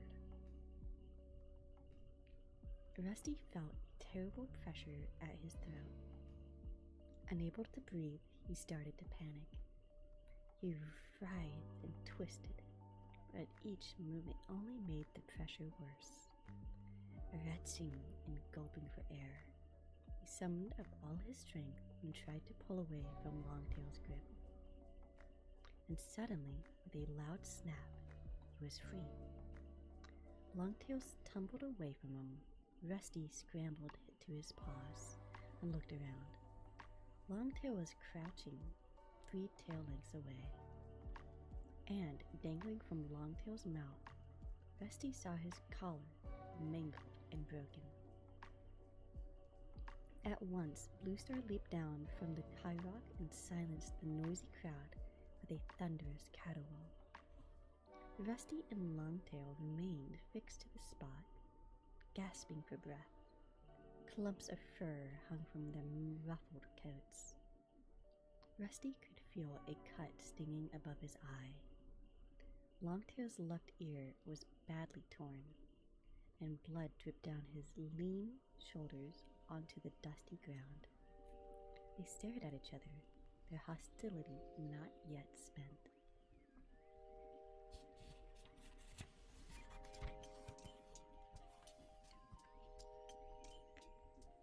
Bluestar stepped forward and took the collar from Longtail. She placed it on the ground in front of her and meowed. The newcomer has lost his 2-leg collar in a battle for his honor. StarClan has spoken its approval.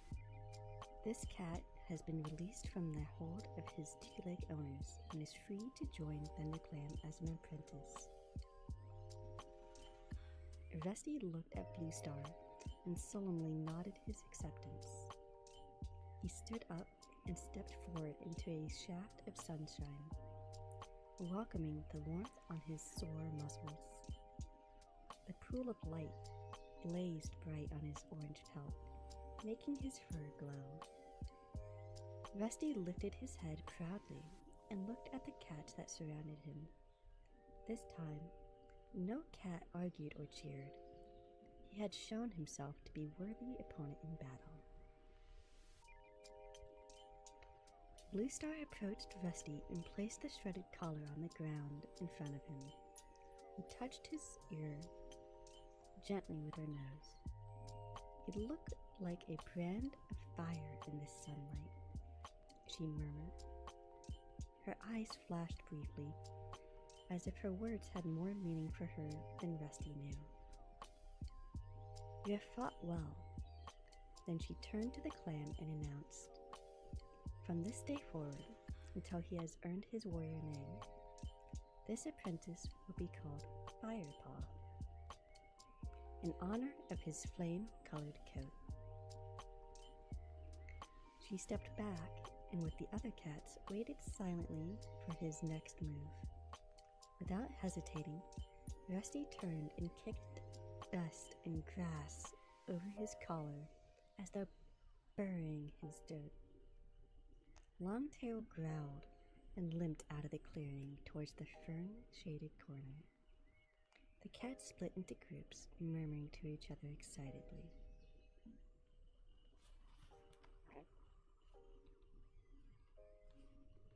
"Hey, Firepaw!" Rusty heard Graypaw's friendly voice behind him. Firepaw, a thrill of pride surged through him at the sound of his new name. He turned to greet the gray apprentice with a welcoming sniff. "Great fight, Firepaw," mewed Graypaw. "Especially for a kitty pet. Longtail is a warrior, although he only finished his training 2 moons ago. That scar you left on his ear won't let him forget you in a hurry. You spoiled his good looks, that's for sure." "Thanks, Graypaw," Firepaw replied. "You put up quite a fight, though." He licked his front paw and began to wipe clean the deep scratch that stung his eye.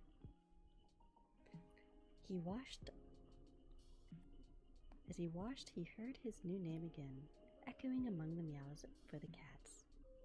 "Firepaw! Hey, Firepaw! Welcome, young Firepaw." Firepaw closed his eyes for a moment and let the voices wash over him. "Good name, too," Graypaw mewed approvingly, jolting him awake. I think he was heading towards Spotted Leaf's den. Graypaw tipped his head towards the fern-enclosed corner Longtail had disappeared into. "She's our medicine cat. Not bad looking either. Younger and a lot prettier than most." A low yowl next to the 2 cats stopped Graypaw mid-speech. They both turned, and Firepaw recognized the powerful gray tabby cat who had sat behind Graypaw earlier. "Darkstripe," mewed Graypaw, dipping his head respectfully. The sleek Tom looked at Firepaw for a moment. "Lucky your collar snapped when it did.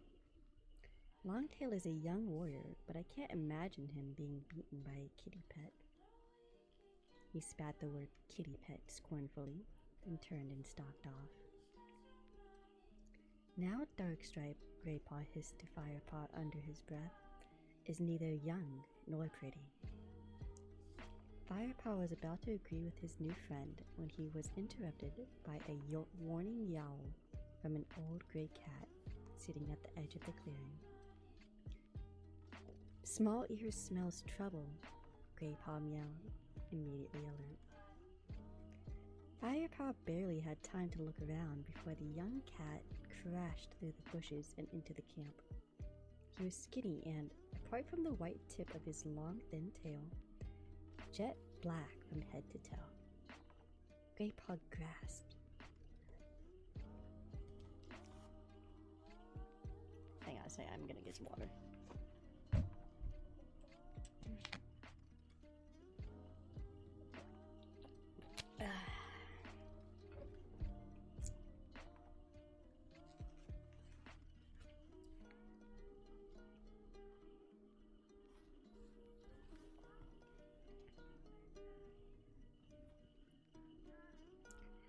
Graypaw gasped. "That's Ravenpaw. Why is he alone? Where's Tigerclaw?" Firepaw looked at Ravenpaw, staggering across the floor of the clearing. He was panting heavily. His coat was ruffled and dusty, and his eyes were wild with fear. "Who are Ravenpaw and Tigerclaw?"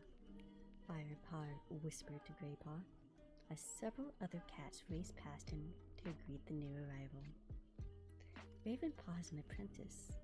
Tiger Claw's his mentor. Greypaw explained quickly. Ravenpaw went out with Tiger Claw and Redtail at sunrise on a mission against RiverClan. The lucky furball. Redtail? Firepaw echoed. Thoroughly confused by all these names. Blue Star's deputy, hissed Greypaw. But why on earth has Ravenpaw come back alone? He added to himself. He lifted his head to listen as Blue Star stepped forward. Ravenpaw, the she-cat, spoke calmly, but a look of worry clouded her blue eyes. The other cats drew back, curling their lips with anxiety.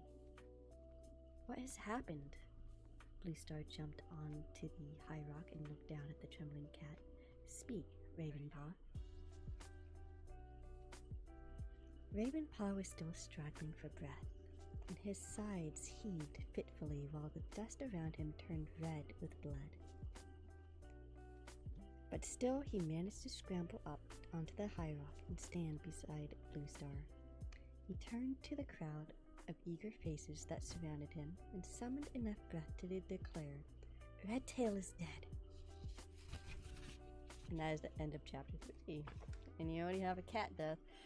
Hi, Yusna. Welcome in. Thank you for the hydrate and also the check-in.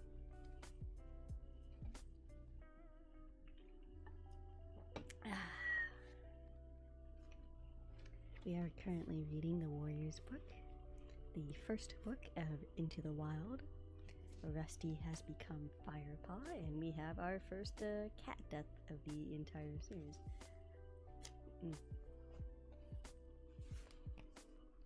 But don't let that get you down.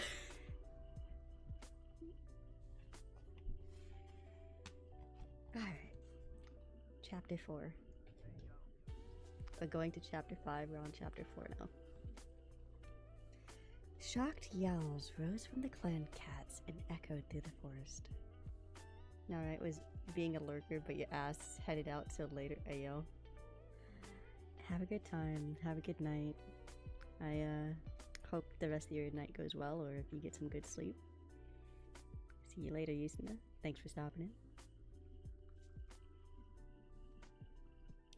Ravenpaw staggered slightly.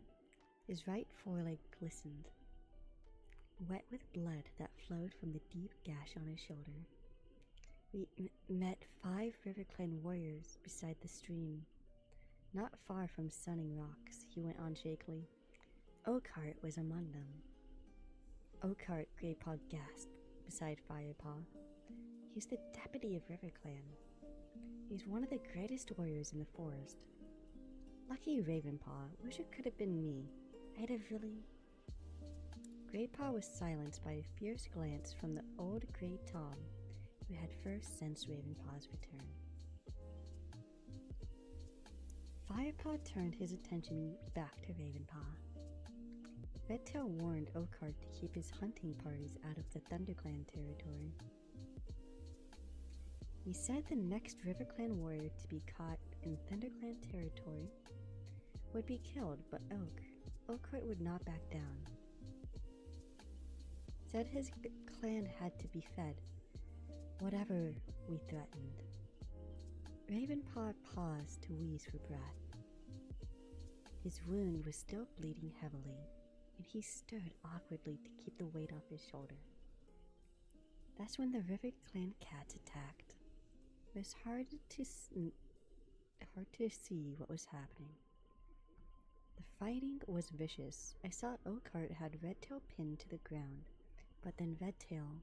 Suddenly Ravenpaw's eyes rolled in his head, and he lurched sideways.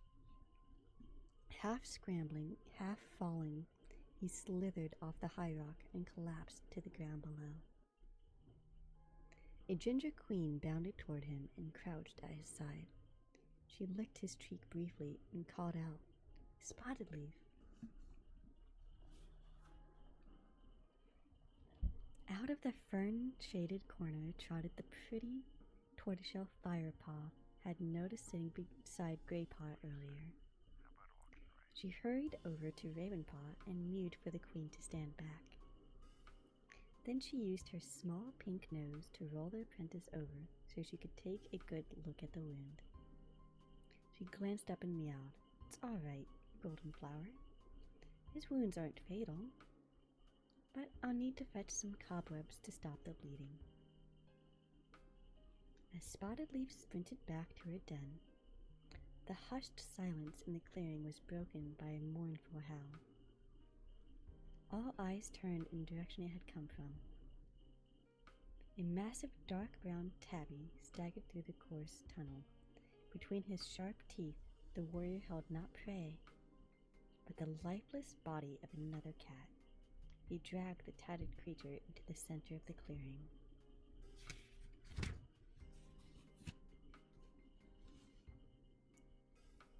Firepaw craned his neck and glimpsed a flash of bright ginger tail hanging limply in the dust. Shock rippled through the clan like a chill breeze. Beside Firepaw, Greypaw dropped into a crouch as grief swept over him. "Redtail! How did this happen, Tigerclaw?" demanded Bluestar from her position on the high rock. Tigerclaw let the scruff of Redtail's neck fall from his mouth. He looked steadily back at Bluestar. "He died with honor, struck down by Oakheart. I couldn't save him, but I managed to take Oakheart's life while he was still gloating over his victory." Tigerclaw's voice was strong and deep. "Redtail's death was not in vain, for I doubt we'll see RiverClan hunters in our territory again." Firepaw glanced at Greypaw. The apprentice's eyes were dark with sadness. After a moment's pause, several of the cats moved forward to lick Redtail's bedraggled fur. As they groomed, they purred hushed phrases to the dead warrior. Firepaw whispered into Greypaw's ears, "What are they doing?"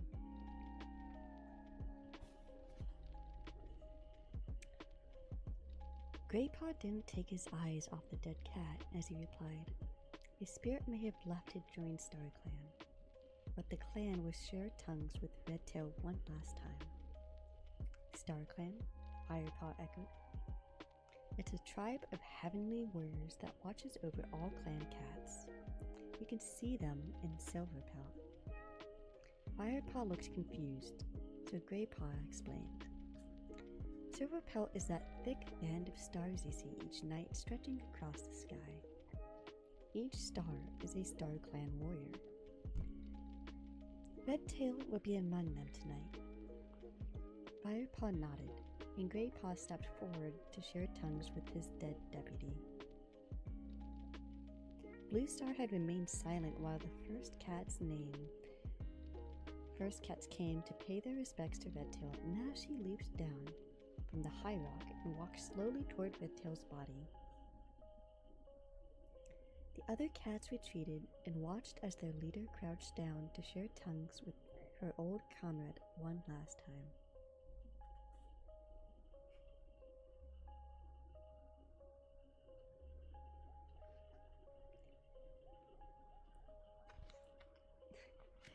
Hi Lechy, welcome back. I know you're probably gonna go back into lurk, but yeah, Husky went to Betty Bye, I think. I don't know if he ended up just yeah, I'm gonna play games or watch. You know, he also watches shows and stuff, so it's possible. I don't know how much Husky actually gets some sleep because he also seems like he has some insomnia.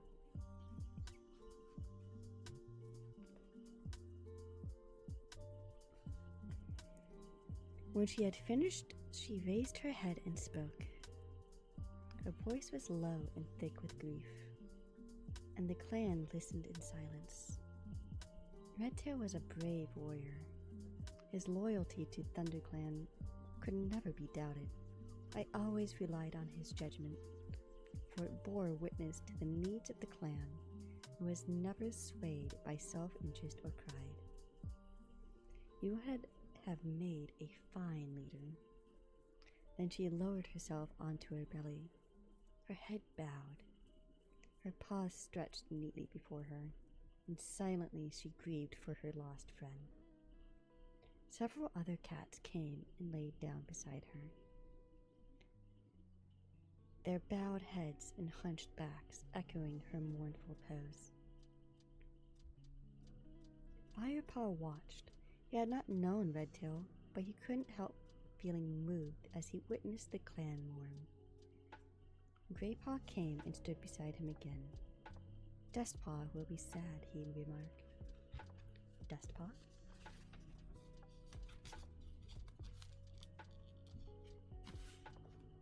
Redtail's apprentice.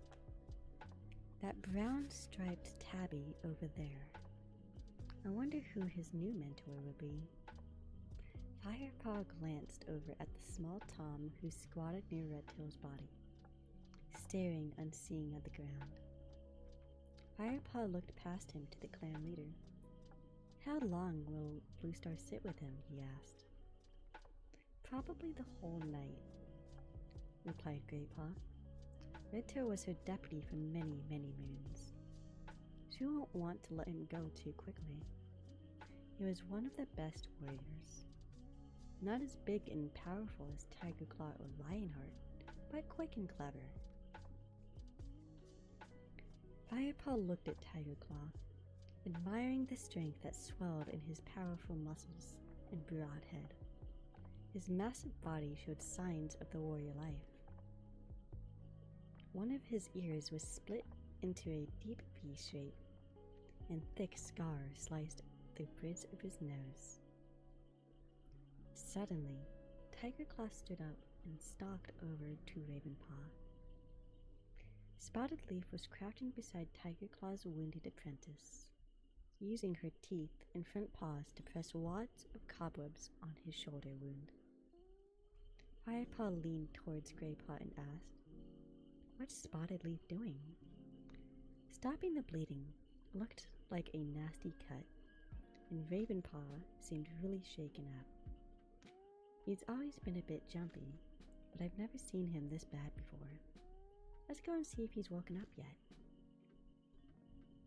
They made their way through the grieving cats towards the spot where Ravenpaw lay and settled themselves a respectful distance away until Tiger Claw had finished speaking.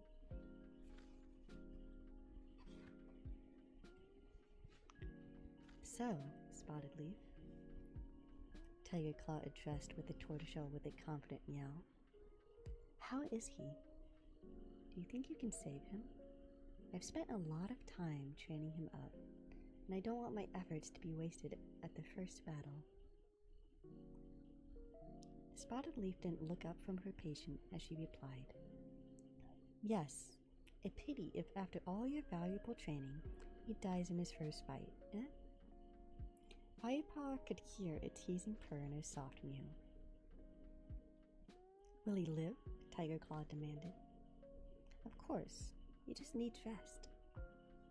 Tiger Claw snorted and looked down at the motionless black shape. He jabbed Ravenpaw with one of his front claws. "Come on, then. Get up." Ravenpaw didn't move. "Look at the length of that claw," Firepaw hissed. "Too right," replied Greypaw with feeling. "No, I wouldn't want to get into a fight with him." "Not so fast, Tiger Claw." Spotted Leaf placed her paw over Tiger Claw's sharp talon and gently moved it away. "This apprentice needs to keep as still as possible until the cut has healed. You don't want him opening his wound by jumping out about trying to please you. Leave him alone." Firepaw found himself holding his breath as he waited for Tiger Claw's reaction. He guessed that few cats dared to give orders to the warrior cat like that. The big tabby stiffened and seemed about to speak when Spotted Leaf mewed teasingly. "Even you know better than to argue with a medicine cat, Tiger Claw." Tiger Claw's eyes flashed at a little tortoiseshell's words. "I wouldn't dare argue with you, dear Spotted Leaf," he purred. Turned to leave and caught sight of Greypaw and Firepaw. Who's this? He asked Greypaw, towering above them. He's the new apprentice, Greypaw mewed. He smells like a kitty pet, snorted the warrior. I was a house cat, Firepaw meowed boldly, but I am going to train to be a warrior. Tiger Claw looked at him with sudden interest. Ah yes, I remember. Blue Star mentioned that she had stumbled across some stray kitty pet. So she's actually going to try you out, is she? Firepaw sat up very straight, anxious to impress this distinguished clan warrior. That's right, he mewed respectfully. Tiger Claw eyed him thoughtfully, and I shall watch your progress with interest. Firepaw puffed his chest out proudly as Tiger Claw stalked away. Do you think he liked me? I don't think Tiger Claw likes any apprentices, whispered Greypaw. Just then, Ravenpaw stirred and twitched his ears. Has he gone? He mumbled. Who? Tiger Claw replied Greypaw, trotting towards him. Yep, he's gone.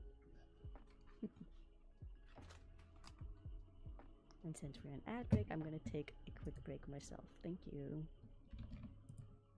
Oh, BRB.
I'm back. Let's go ahead and continue with the book now. Hi there, Firepaw began, about to introduce himself. Go away, both of you, Spotted Leaf protested. How am I meant to help this cat with all these interruptions?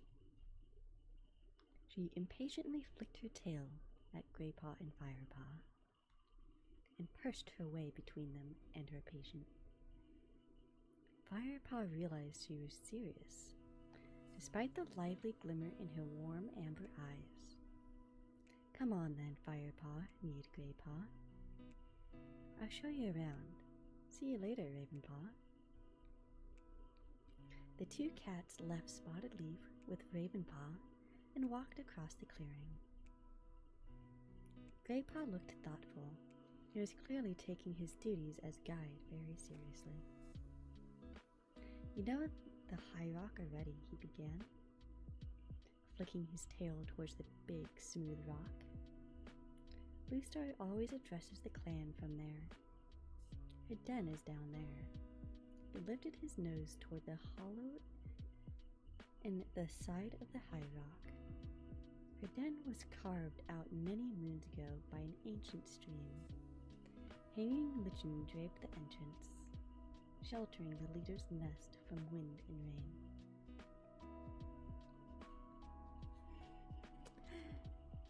Lechi, why did you redeem that?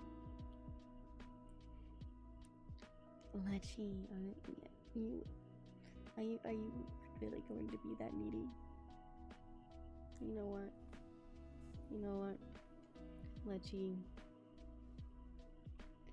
Lechi, pat, there. It's okay. You can stay in my fridge. You're gonna be feeling cold in a second.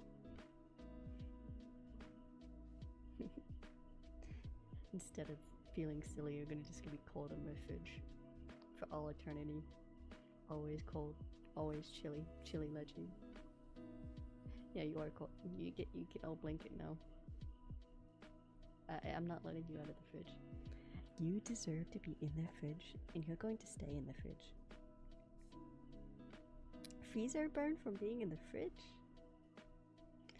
Freezer burn from being in the fridge? How the heck do you get freezer burn from being in a fridge? It's not a freezer, it's a fridge. You know, cold, not freezing. Frostbite. You English wrong. You're not gonna get frostbite. It's not cold enough for that. To get frostbite, it has to be below freezing. Lechi, go study. You obviously need a little bit more studying.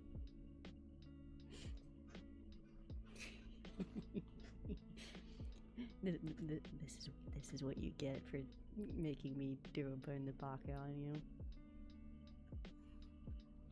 Silly Lechi. Just got out of school. My brain cells are fried.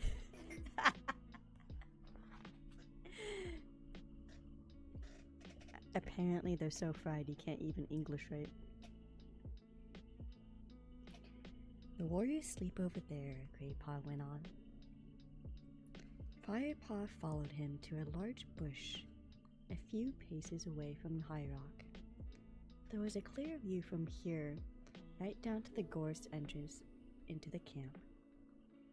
The branches of the bush hung low, but Firepaw could see a sheltered space inside where the warriors made their nests. The senior warriors sleep nearest the center, where it's warmest, explained Greypaw. They usually share their fresh kill together over by the clump of nettles. The younger warriors eat nearby. Sometimes they are invited to join the senior warriors for eating, which is a big honor.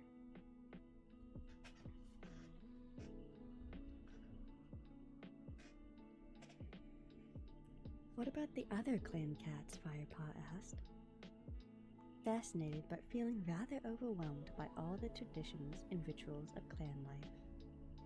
Well, the queens share warrior quarters when they work as warriors.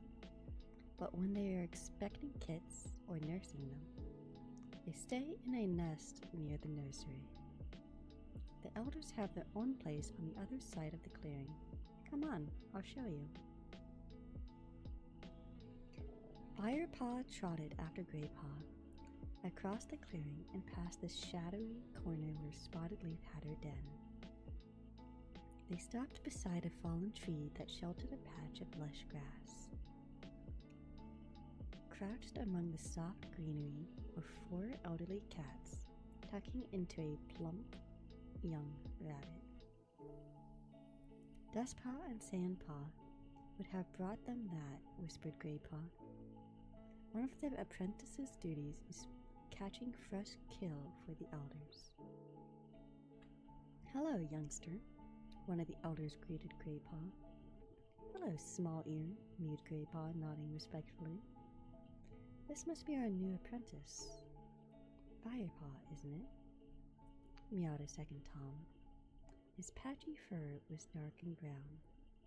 There was only a stump where his tail should have been. That's right, Firepaw replied, copying Greypaw's polite nod.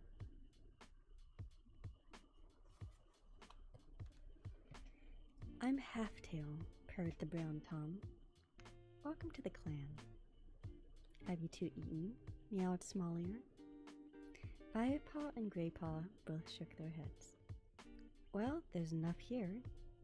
Dustpaw and Sandpaw are turning into fine hunters. Would you mind if these youngsters shared a mouse, One Eye? The pale gray queen, who lay beside him, shook her head. Firepaw noticed one of her eyes was clouded and sightless. What about you, Dappletail? The other elder, a tortoiseshell she-cat, with a gray muzzle, meowed in a voice cracked with age. Of course not. Thank you, meowed Greypaw eagerly. She stepped forward and took a large mouse from the pile of prey, then dropped it at Firepaw's feet. You still not tasted mouse? He asked. No, Firepaw admitted. He suddenly felt excited by the warm smells that were rising from this piece of fresh kill. His whole body quivered at the thought of sharing his first real food as a clan member. In that case, you can have the first bite. Just save me some. Greypaw dipped his head and stood back to give Firepaw room. Firepaw crouched down and took a large bite from the mouse. It was juicy and tender and sang with the flavors of the forest.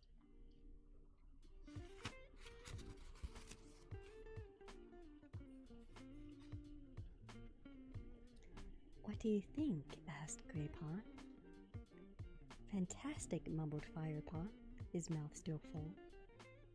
Move over then, mewed Greypaw, stepping forward and bending his head to take a bite. As the two apprentices shared the mouse, they listened to the elders talk among themselves. How long before Bluestar appoints a new deputy? Asked Small Ear. What did you say, Small Ear? Mewed One Eye. I think your hearing has become as poor as your eyesight, snapped Small Ear impatiently. I said how long before Bluestar appoints a new deputy? One Eye ignored Small Ear's irritated reply and spoke instead to the tortoiseshell queen. Oh, hello. I cannot remember the last time I saw the name Warriors as referring to the book series. I can't tell you, like, I've been told that, like, people thought, like, I meant Warriors as in, like, a show or something, and I'm like, no, Warriors the cat series, what are you talking about? But welcome in. This was something that I was doing as a reward for completing a donathon goal last month, and I've finally gotten around to doing it, and I'm going to be trying to finish book 1 by doing a couple of chapters like every Friday. I might continue on with the series. I have the entire series back in primary school. I read this in high school. And the funniest thing that I hear, like, refer to it as nowadays is, like, it's the gateway to furrydom, apparently, which I find kind of funny. I'm not technically a furry. I just, like, you know, I just love foxes. And my VTuber model, my usual one, is a kitsune. So it's just funny to have it referred to as a gateway to furrydom. Oh man, you know Lechi? Man, of course you know Lechi. Oh, that's Bones? That's Bones? Hi, Bones. Not me just realizing who it is. What's up? Hi. Welcome in. Don't mind me. Yeah, you're the bellman.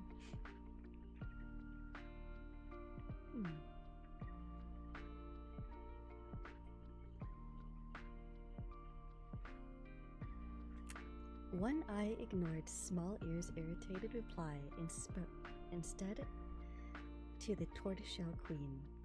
Dabbletail, do you remember the day many moons ago when Blue Star herself was appointed deputy? Dabbletail mewed earnestly. Oh yes, it was not long after she lost her kids. She'll not be happy to be appointing a new deputy, Small Ear observed. Redtail served her long and well, but she'll need to make up her mind quickly. According to clan custom, the choice has to be made before Moon High after the death of the old deputy. At least this time the choice is obvious, meowed Halftail. Firepaw raised his head and looked around the clearing. Who could Halftail mean to Firepaw? All the warriors looked worthy of becoming deputy. Perhaps he meant Tigerclaw. After all, he had avenged Redtail's death. Tigerclaw was sitting not far off, his ears angled toward the elder's conversation. Ayo. Well, thanks for following, Bones. Just kinda lurky working. Got some stuff to do. No problem. I hope you enjoy the rest of what I'm doing today. We are halfway through chapter 4, and we are going to read through chapter 5 before I end the stream today. Should be about like maybe a half hour to an hour. Enjoy your lurk.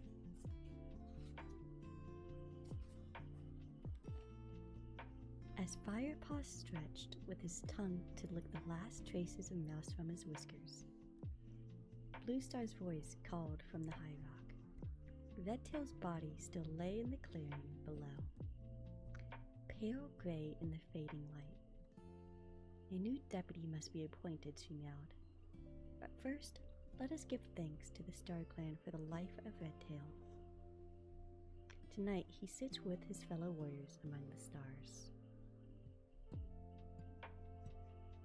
Silence fell as all the cats looked up into the sky, which was beginning to darken as the evening crept over the forest. And now I shall name ThunderClan's new deputy. Blue Star continued, I say these words before the body of Redtail, so that his spirit may hear and approve my choice. Firepaw looked at Tigerclaw. He couldn't help noticing the hunger in the big warrior's amber eyes as he stared up at the high rock. Lionheart, meowed Blue Star, will be the new deputy of ThunderClan.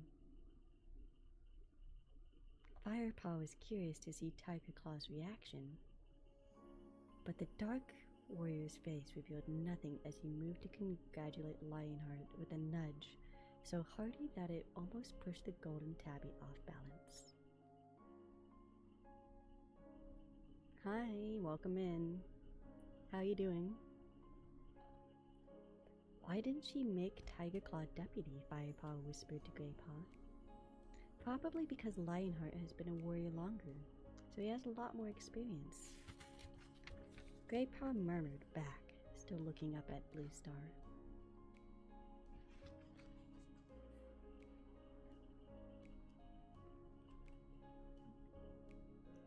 Blue Star spoke again. Redtail was also a mentor to young Dustpaw. Since there must be no delay in training of our apprentices, I shall appoint Dustpaw's new mentor immediately. Darkstripe, you are ready for your first apprentice, so you continue Dustpaw's training. You had a fine mentor in Tigerclaw, and I expect you to pass on some of the excellent skills you were taught. I'm not Mabu!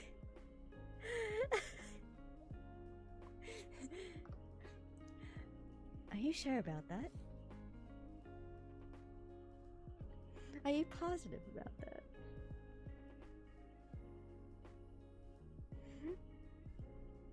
Yesin?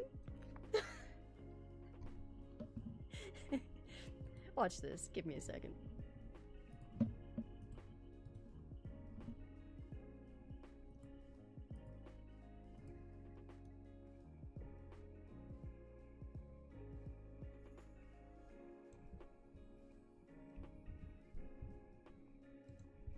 Am I Mabby now? Is this what you meant? The "you're not Mabu" is such a wild one. um, I don't know what you're talking about, man. I'm just vibing with the new model. It's the female model, you know. Voice changer.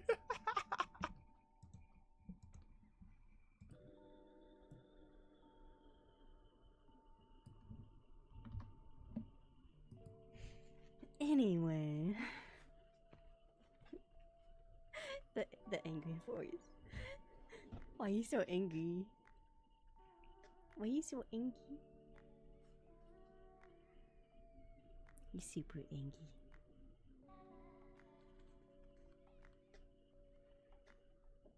The tabby warrior swelled with pride as he showed his acceptance with a solemn nod.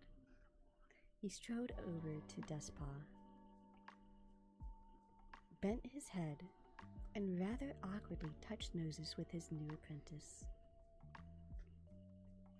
Dustpaw flicked his tail respectfully. His eyes were still dull with grief for his lost mentor. Blue Star raised her voice.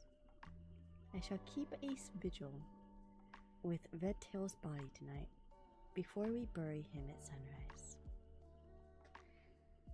She jumped down from High Rock and walked over to lie beside Redtail's body once more.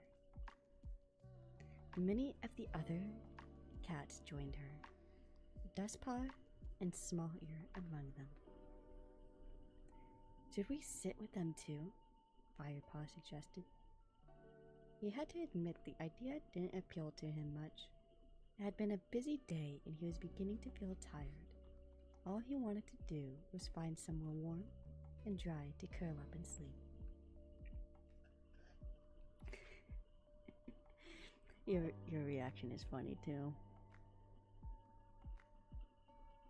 Is this the first time that you've heard the different voices? I'm gonna take that as a yes. Yeah. What? Well, now you know.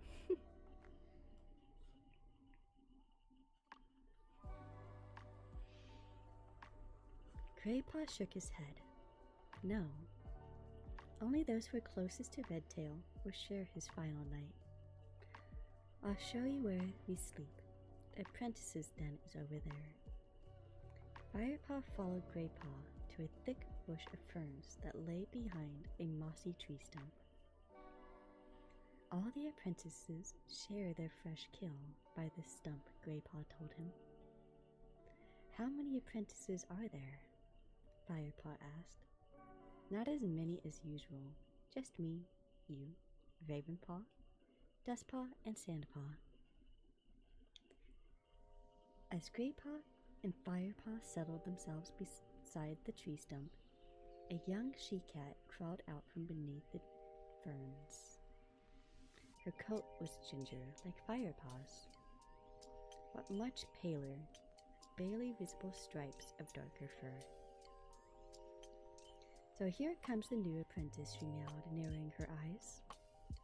Hello, Firepaw mewed. The young cat sniffed rudely. He smells like a kitty pet. Don't tell me I'm going to have to share my nest with a revolting stench. Firepaw felt rather taken aback. Since his fight with Longtail, all the cats had been quite friendly. Maybe they had just been distracted by Ravenpaw's news, he thought. You'll have to excuse Sandpaw, apologized Greypaw. I think she must have a furball stuck somewhere. She's not usually this bad-tempered. Psst, spat Sandpaw crossly. Hold on, youngsters, the deep voice of White Storm sounded behind the apprentices. Sandpaw, as my apprentice, I expect you to be a little more welcoming to this newcomer. Sandpaw held up her head and looked defiant. I'm sorry, White Storm, she purred, not sounding sorry at all. I just didn't expect to be training with a kitty pet, that's all. I'm sure you'll get used to it, Sandpaw, meowed White Storm calmly. Now it's getting late, and training starts early tomorrow. You three should get some sleep. He gave Sandpaw a stern look, and she nodded obediently. As he walked off, she spun around and vanished into the clump of ferns, sniffing once more as she brushed past Firepaw. With a flick of his tail, Graypaw invited Firepaw to follow him, and led the way after Sandpaw. Inside the sleeping area, the ground was lined with soft moss, and the pale moonlight turned everything a delicate shade of green. The air was fragrant with fern scent, and the warmer than outside. "Where do I sleep?" Firepaw asked. "Anywhere, just so long as it's not near me," snarled Sandpaw, who was prodding some moss with her paw. Graypaw and Firepaw exchanged glances, but said nothing. Firepaw raked together a pile of moss with his claws. When he had gathered his bed into a cozy nest, he circled until it was comfortable and settled down. His whole body felt drowsy with contentment. This was his home now. He was a member of ThunderClan. That was the end of chapter 4, and we have one last chapter, which is chapter 5. The book has a total of 25 chapters, and next Friday we will be doing some more as well.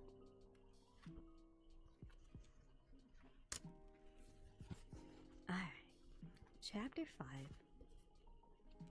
Hey Firepaw, wake up. Graypaw's meow broke into Firepaw's dream. He had been chasing a squirrel, up and up into the topmost branches of a tall oak. Training begins at sunrise. Dustpaw and Sandpaw are already up, Graypaw added urgently. Firepaw stretched sleepily, then remembered. Today was his first day of training. He leaped to his paws. His drowsiness evaporated as excitement surged through his veins. Graypaw was giving himself a hasty wash. Between licks he meowed, "I've just spoken to Lionheart. Ravenpaw won't be training with us until his wound is better. He'll probably stay at Spotted Leaf's den for another day or two. Dustpaw and Sandpaw are on hunting duty. So Lionheart thought you and I could train with him and Tigerclaw this morning. We'd better hurry, though," he added.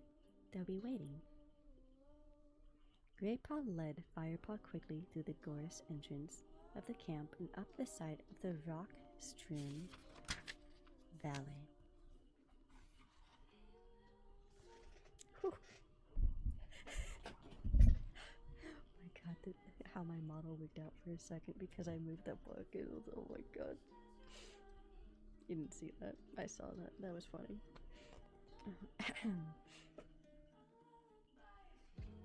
As they climbed over the crest of the ravine, a cool breeze ruffled their fur. Fat, white clouds raced across the blue sky overhead. Firepaw felt fierce joy well up inside him as he followed Graypaw down the tree-shaded slope and into a sandy hollow. Tigerclaw and Lionheart were indeed waiting, sitting a few tail lengths apart on the sun-warmed sand. "In future, I expect you both to be punctual," growled Tigerclaw. "Don't be too severe, Tigerclaw. It was a busy night last night." "I expect they were tired," meowed Lionheart gently. "You have not yet been assigned a mentor, Firepaw." He went on, "For now, Tigerclaw and I will share your training." Firepaw nodded enthusiastically, his tail held high and able to disguise his delight at having two such great warriors as his mentors. "Come," meowed Tigerclaw impatiently. "Today we are going to show you the edges of our territory, so that you know where you will be hunting and what boundaries you need to protect. Graypaw, it won't do you any harm to remind yourself of our clan's outer limits." Without another word, Tiger Claw leaped up and bounded out of the sandy hollow. Lionheart nodded to Greypaw, and they took off with equal speed. Firepaw scrambled after them, his paws slipping on the soft sand. The trees were thick in this part of the forest. Birch and ash trees overshadowed the mighty oaks. The ground was carpeted with crisp dead leaves that rustled between their paws. Tiger Claw paused to spray his scent on a thick clump of ferns. The other cat stopped beside him.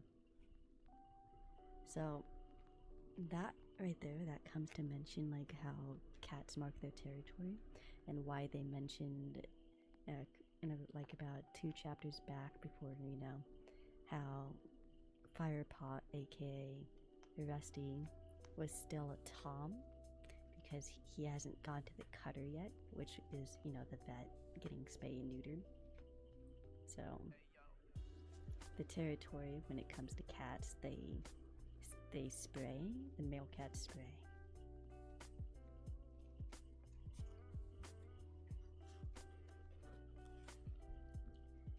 Carpeted with crisp dead leaves that rest beneath their paws, Tiger Claw paused to spray his scent on a thick clump of ferns. The other cat stopped beside him. "There's a 2-legged path here," murmured Lionheart. "Here's your nose, Firepaw. Can you smell anything?" Firepaw sniffed. There was a faint scent of a 2-leg, and the stronger smell of a dog, familiar to him from his old home. A 2-leg has walked his dog along here, but they are gone now, he mewed. "Good," meowed Lionheart. "Do you think it is safe to cross?" Firepaw sniffed again. The odors were weak and seemed overlaid with fresher forest smells. "Yes," he replied. Tiger Claw nodded, and the 4 cats stalked out from beneath the ferns and crossed the sharp stones of the narrow 2-leg path. The trees beyond were pine. They grew tall and straight, row after row. It was easy to walk silently here. The ground was thick with layers of dead needles, which prickled against Firepaw's pads, but it felt spongy underneath. There was no undergrowth here to hide in, and Firepaw sensed tension in other cats as they stalked unprotected between the tree trunks. 2-legs put these trees here, meowed Tiger Claw. They cut them down with foul-smelling creatures, which spew enough fumes to make a kit go blind. Then they take the fallen trees to the tree-cut place that lies near here.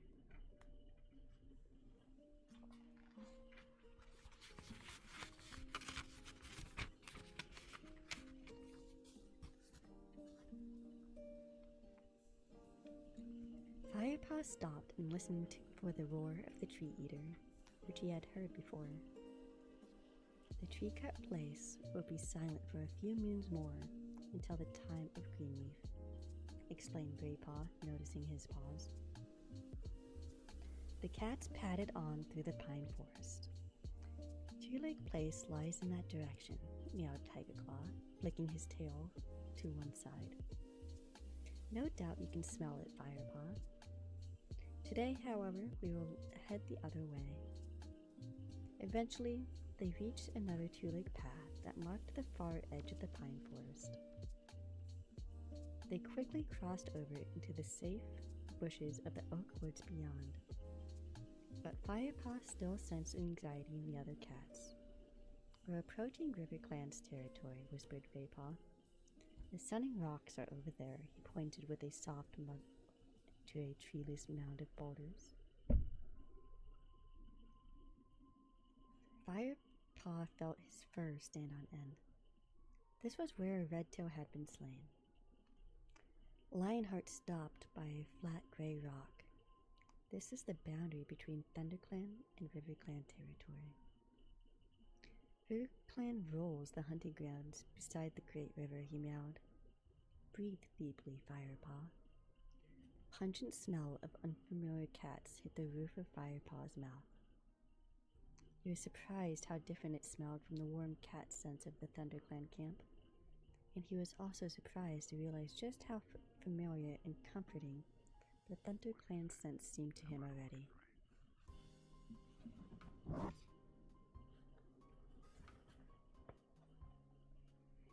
That is the smell of River Clan. Tiger Claw growled beside him. Remember it well. It will be the strongest at the boundary, because their warriors will have scent marked the trees along here. With these words, the dark tabby lifted his tail and sprayed his own mark on the flat rock. We'll follow this boundary line as it leads straight to 4 trees, Lionheart meowed. He sat off quickly, away from the sunning rocks, followed by Tiger Claw. Greypaw and Firepaw trotted after them. What is 4 trees? Firepaw panted. Is it where the territories of all 4 clans meet?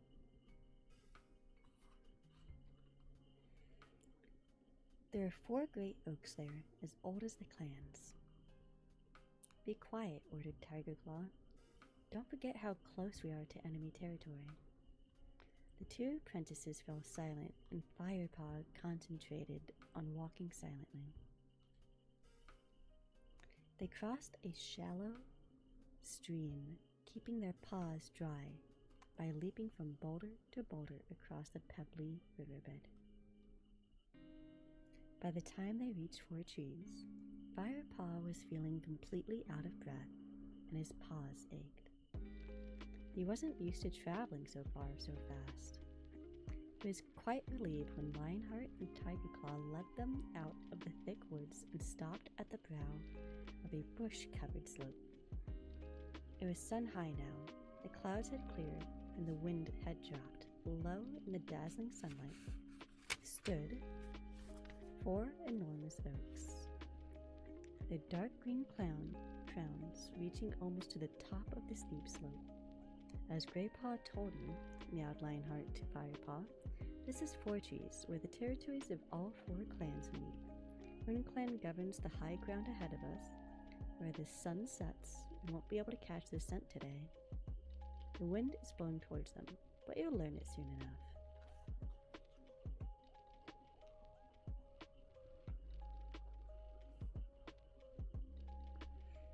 And Shadow Clan holds power over there, in the darkest part of the forest, added Greypaw, flicking his head sideways.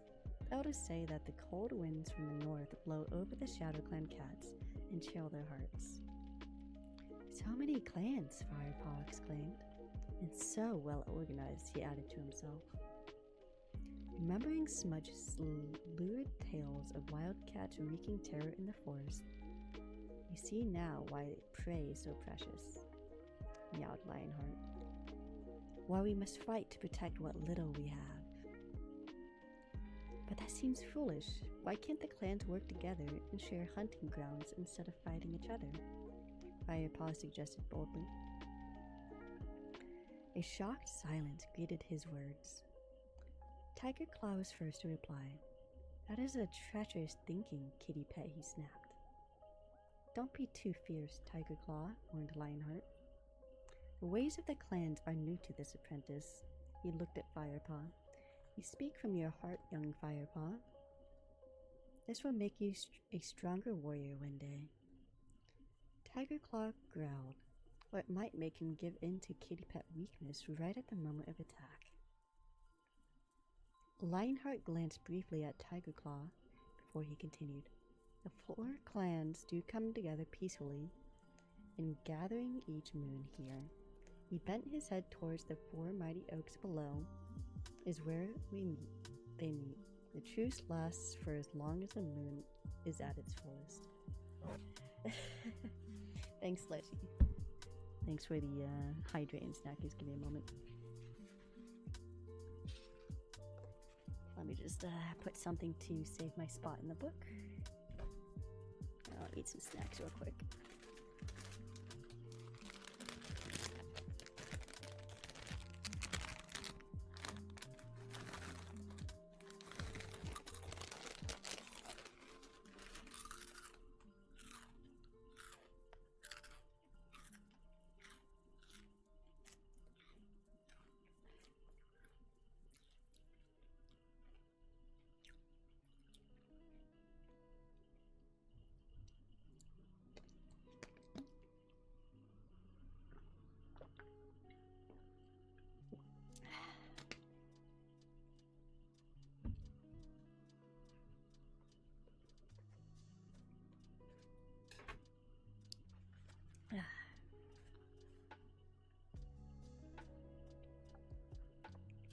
Then there must be a meeting very soon, Firepaw suggested, remembering how bright the moonlight had been the night before.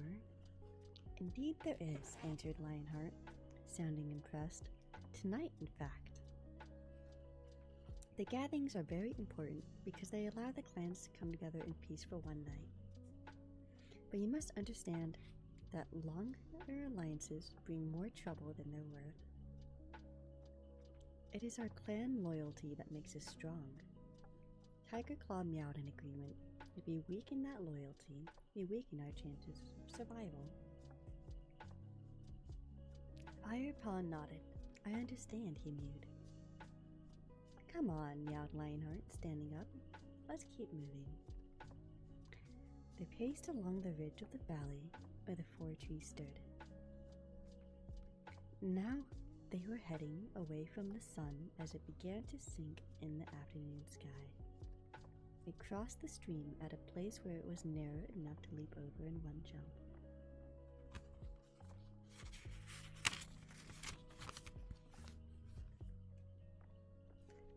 Firepaw sniffed the air. A new cat scent touched his mouth glands, strong and sour. Which clan is that? He asked. Shadow Clan, answered Tiger Claw grimly. We are traveling along their border. Keep your wits about you. Firepaw. Fresher scents mean that Shadow Clan patrol is in the area. As Firepaw nodded, he heard a new noise.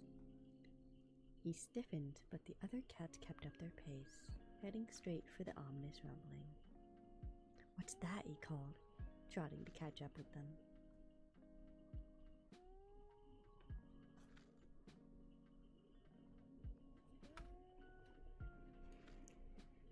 We'll see in a moment, replied Lionheart.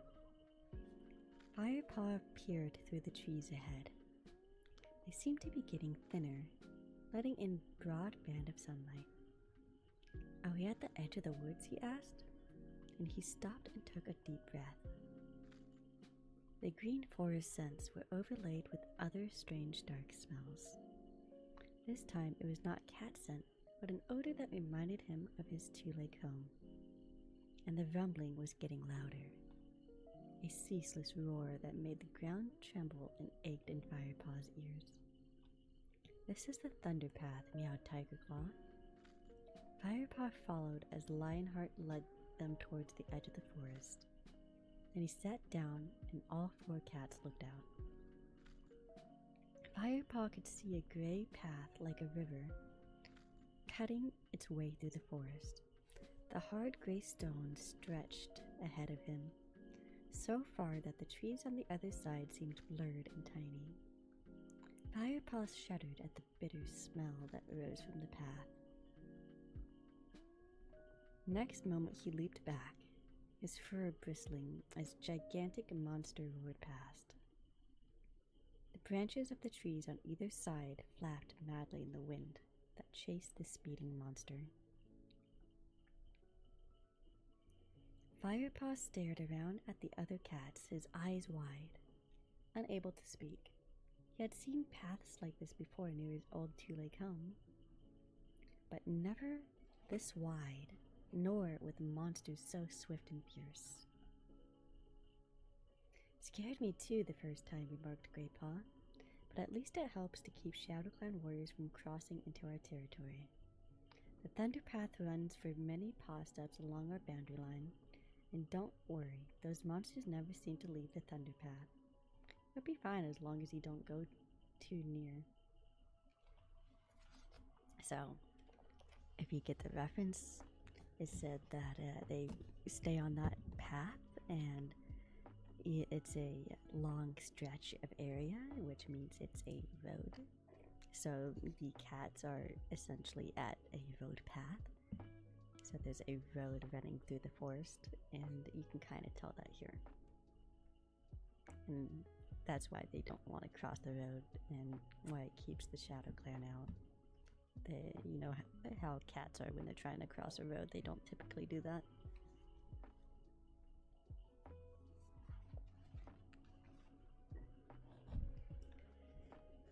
It's time we return to camp, meowed Lionheart. I have seen all our boundaries now, but we'll avoid snake rocks. Even though the way around is longer, an untrained apprentice would be easy prey for an adder. I expect you are getting tired, Firepaw. Firepaw couldn't help feeling relieved at the thought of returning to camp. His head was spinning with all the new smells and sights. And Lionheart was right. He was tired and hungry. He fell in behind Greypaw as the cats turned away from the thunder path and headed back to the forest.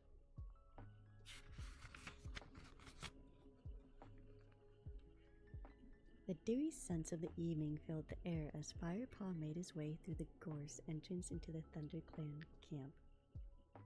Fresh kill was waiting for them.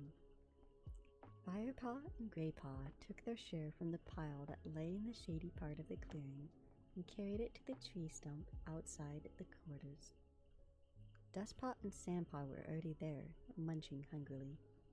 "Hi there, kitty pet," mewed Dustpaw, narrowing his eyes scornfully at Firepaw. "Enjoy the food we caught for you." "Who knows, you might even learn to catch your own one day," sneered Sandpaw. "Are you two still on hunting duty?" asked Greypaw innocently. "Never mind, we've been patrolling our territory borders. We'll be glad to know it's all safe." "I'm sure the other clans were terrified when they smelled you two coming," yelled Dustpaw. "They didn't even dare show their faces," retorted Greypaw, unable to hide his anger. "Well, we'll ask them tonight when we see them at the clan gathering," mewed Sandpaw. "Are you going?" Firepaw blurted out, impressed in spite of Apprentice's hostility. "Of course," replied Dustpaw loftily. "It's a great honor, you know. But don't worry, we'll tell you all about it in the morning." Greypaw ignored Dustpaw's gloating and started eating his fresh kill.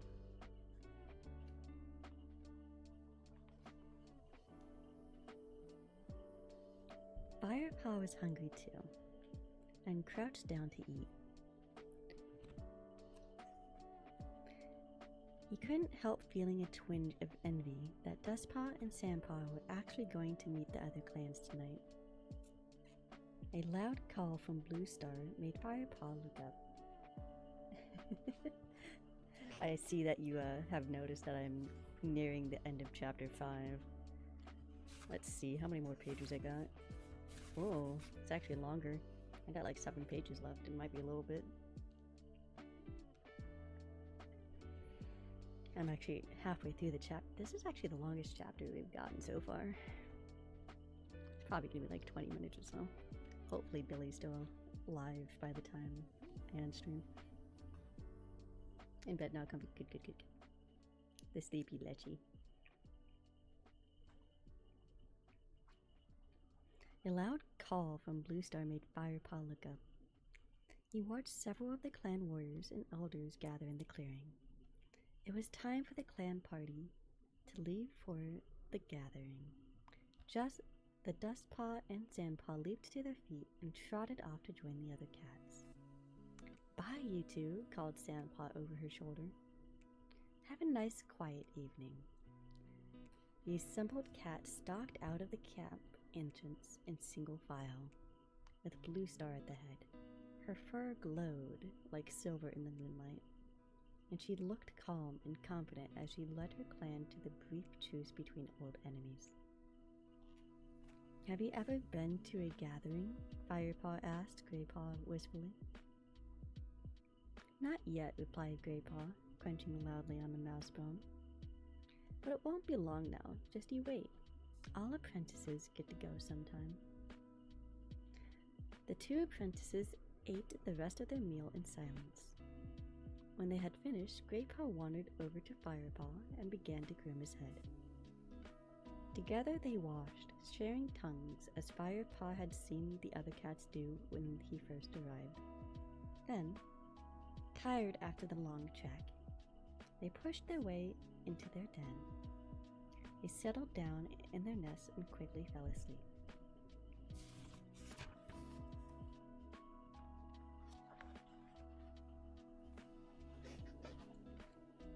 Don't mind me cracking my neck. And stretch.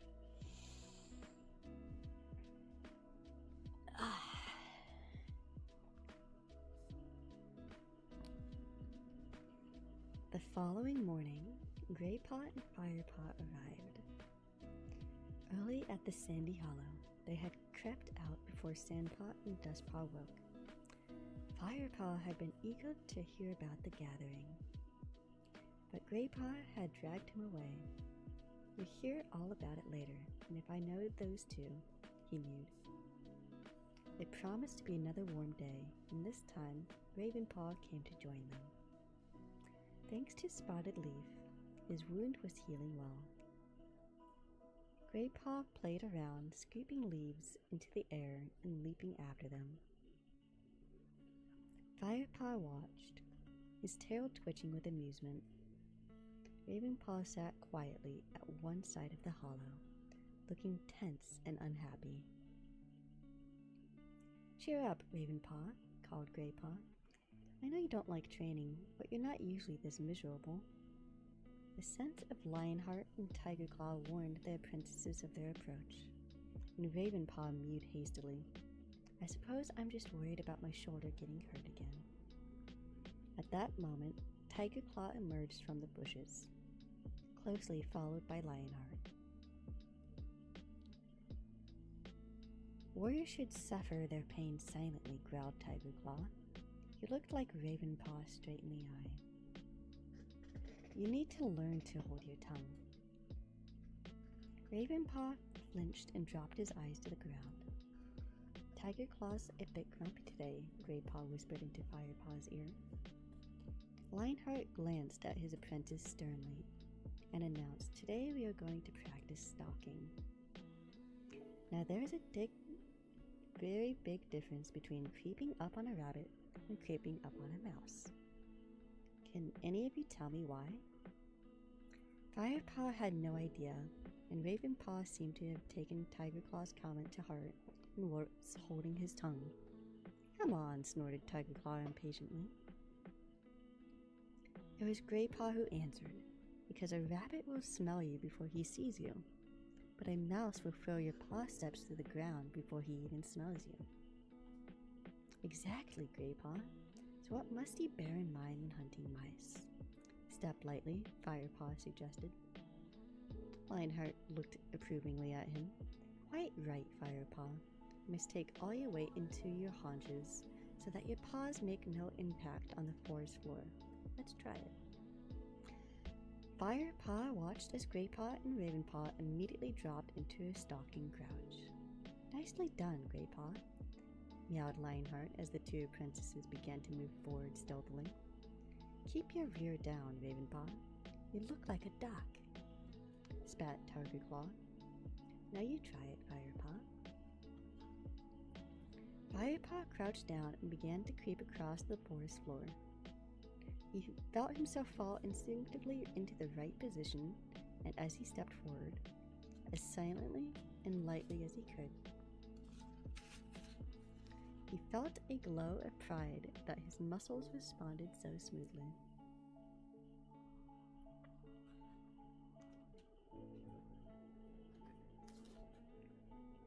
"Well, it's obvious you're known nothing but softness," growled Tigerclaw. "You stalk like a lumbering kitty pet. Do you think dinner is going to come and lie down in your food dish and wait to be eaten?" Firepaw sat up quickly as Tigerclaw spoke, a little taken aback by his harsh words. He listened carefully to the warrior, determined to get everything right. His pace and forward movement will come later, but his crouch is perfectly balanced. Lionheart pointed out mildly. "Which is better than Ravenpaw, I suppose," complained Tigerclaw. Why did I say Tigerclaw? Give me a second, I'm getting caught after that one, jeez.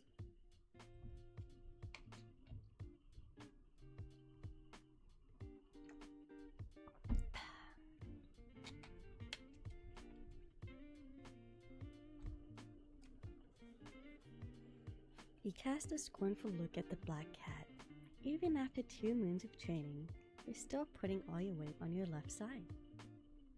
Ravenpaw looked even more dejected, and Firepaw couldn't stop himself from blurting out, "His injury is bothering him, is all." Tiger Claw whipped his head around and glared at Firepaw. Injuries are a fact of life. You should be able to adapt, even you, Firepaw. I've learned something this morning. If Ravenpaw picked up things as quickly as you, he'd be a credit to me instead of an embarrassment. Imagine being shown up by a kitty pet. He spat angrily at his apprentice. Firepaw felt his fur prickle with discomfort. He couldn't meet Ravenpaw's eyes, so he looked down at his paws. Well, I'm more lopsided than one-legged badger, mewed Greypaw, breaking off from his careful stalking to stagger comically across the clearing. I think I'll have to settle for hunting stupid mice. They won't stand a chance. I shall just wander up to them and sit on them until they surrender. Concentrate, young Greypaw. This is no time for your jokes, meowed Lionheart sternly. Perhaps you might focus your mind better if you try out your stalking for real. All three apprentices looked up brightly. I want each one of you to try catching real prey, meowed Lionheart. Ravenpaw, you look beside the owl tree. Greypaw, there might be something in that big bramble patch over there. And you, Firepaw, follow the rabbit track over that rise. You'll find the dry bed of a winter stream. You may find something there. The three apprentices bounded away, even Ravenpaw finding some extra energy for this challenge.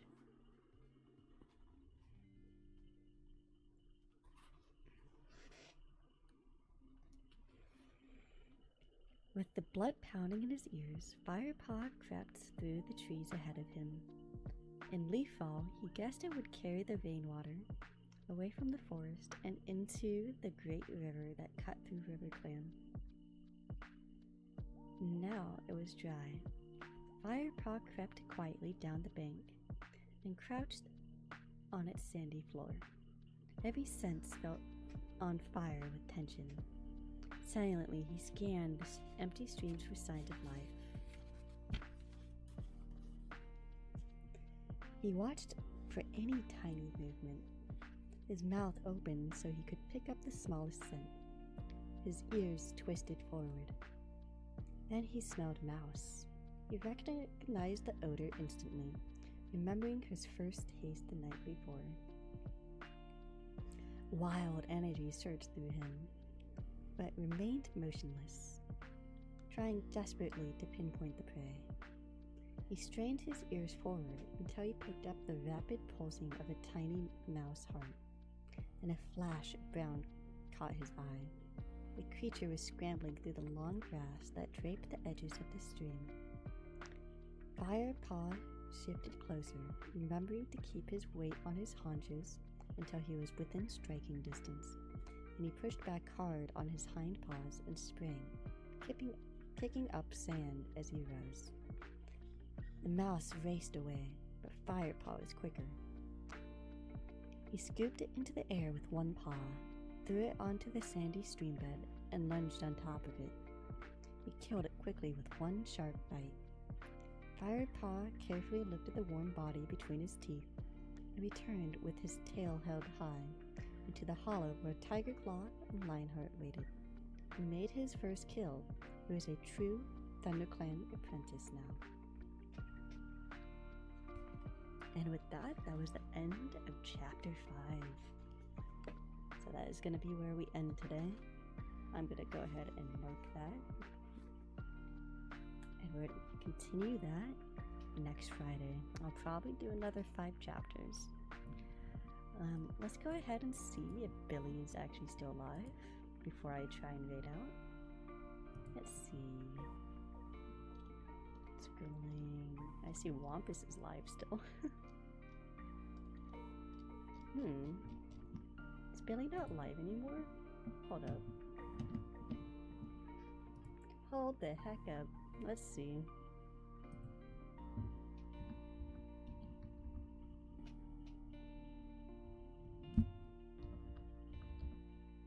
Oh, he is. Look at that. Okay, cool. Perfect. There we go. Alright, you guys. thank you for joining me, and I hope you enjoyed the first 5 chapters plus the prologue and a little bit of a snippet so you can kind of understand the clans more. And I will go ahead and continue the chapters on next Friday. Other than that, I hope you enjoy the raid out to Billy. Billy is a wonderful person, and they are currently also doing some ASMR, it looks like right now. Alright, you guys. Thank you again, and I will catch you later. Mabisuki out.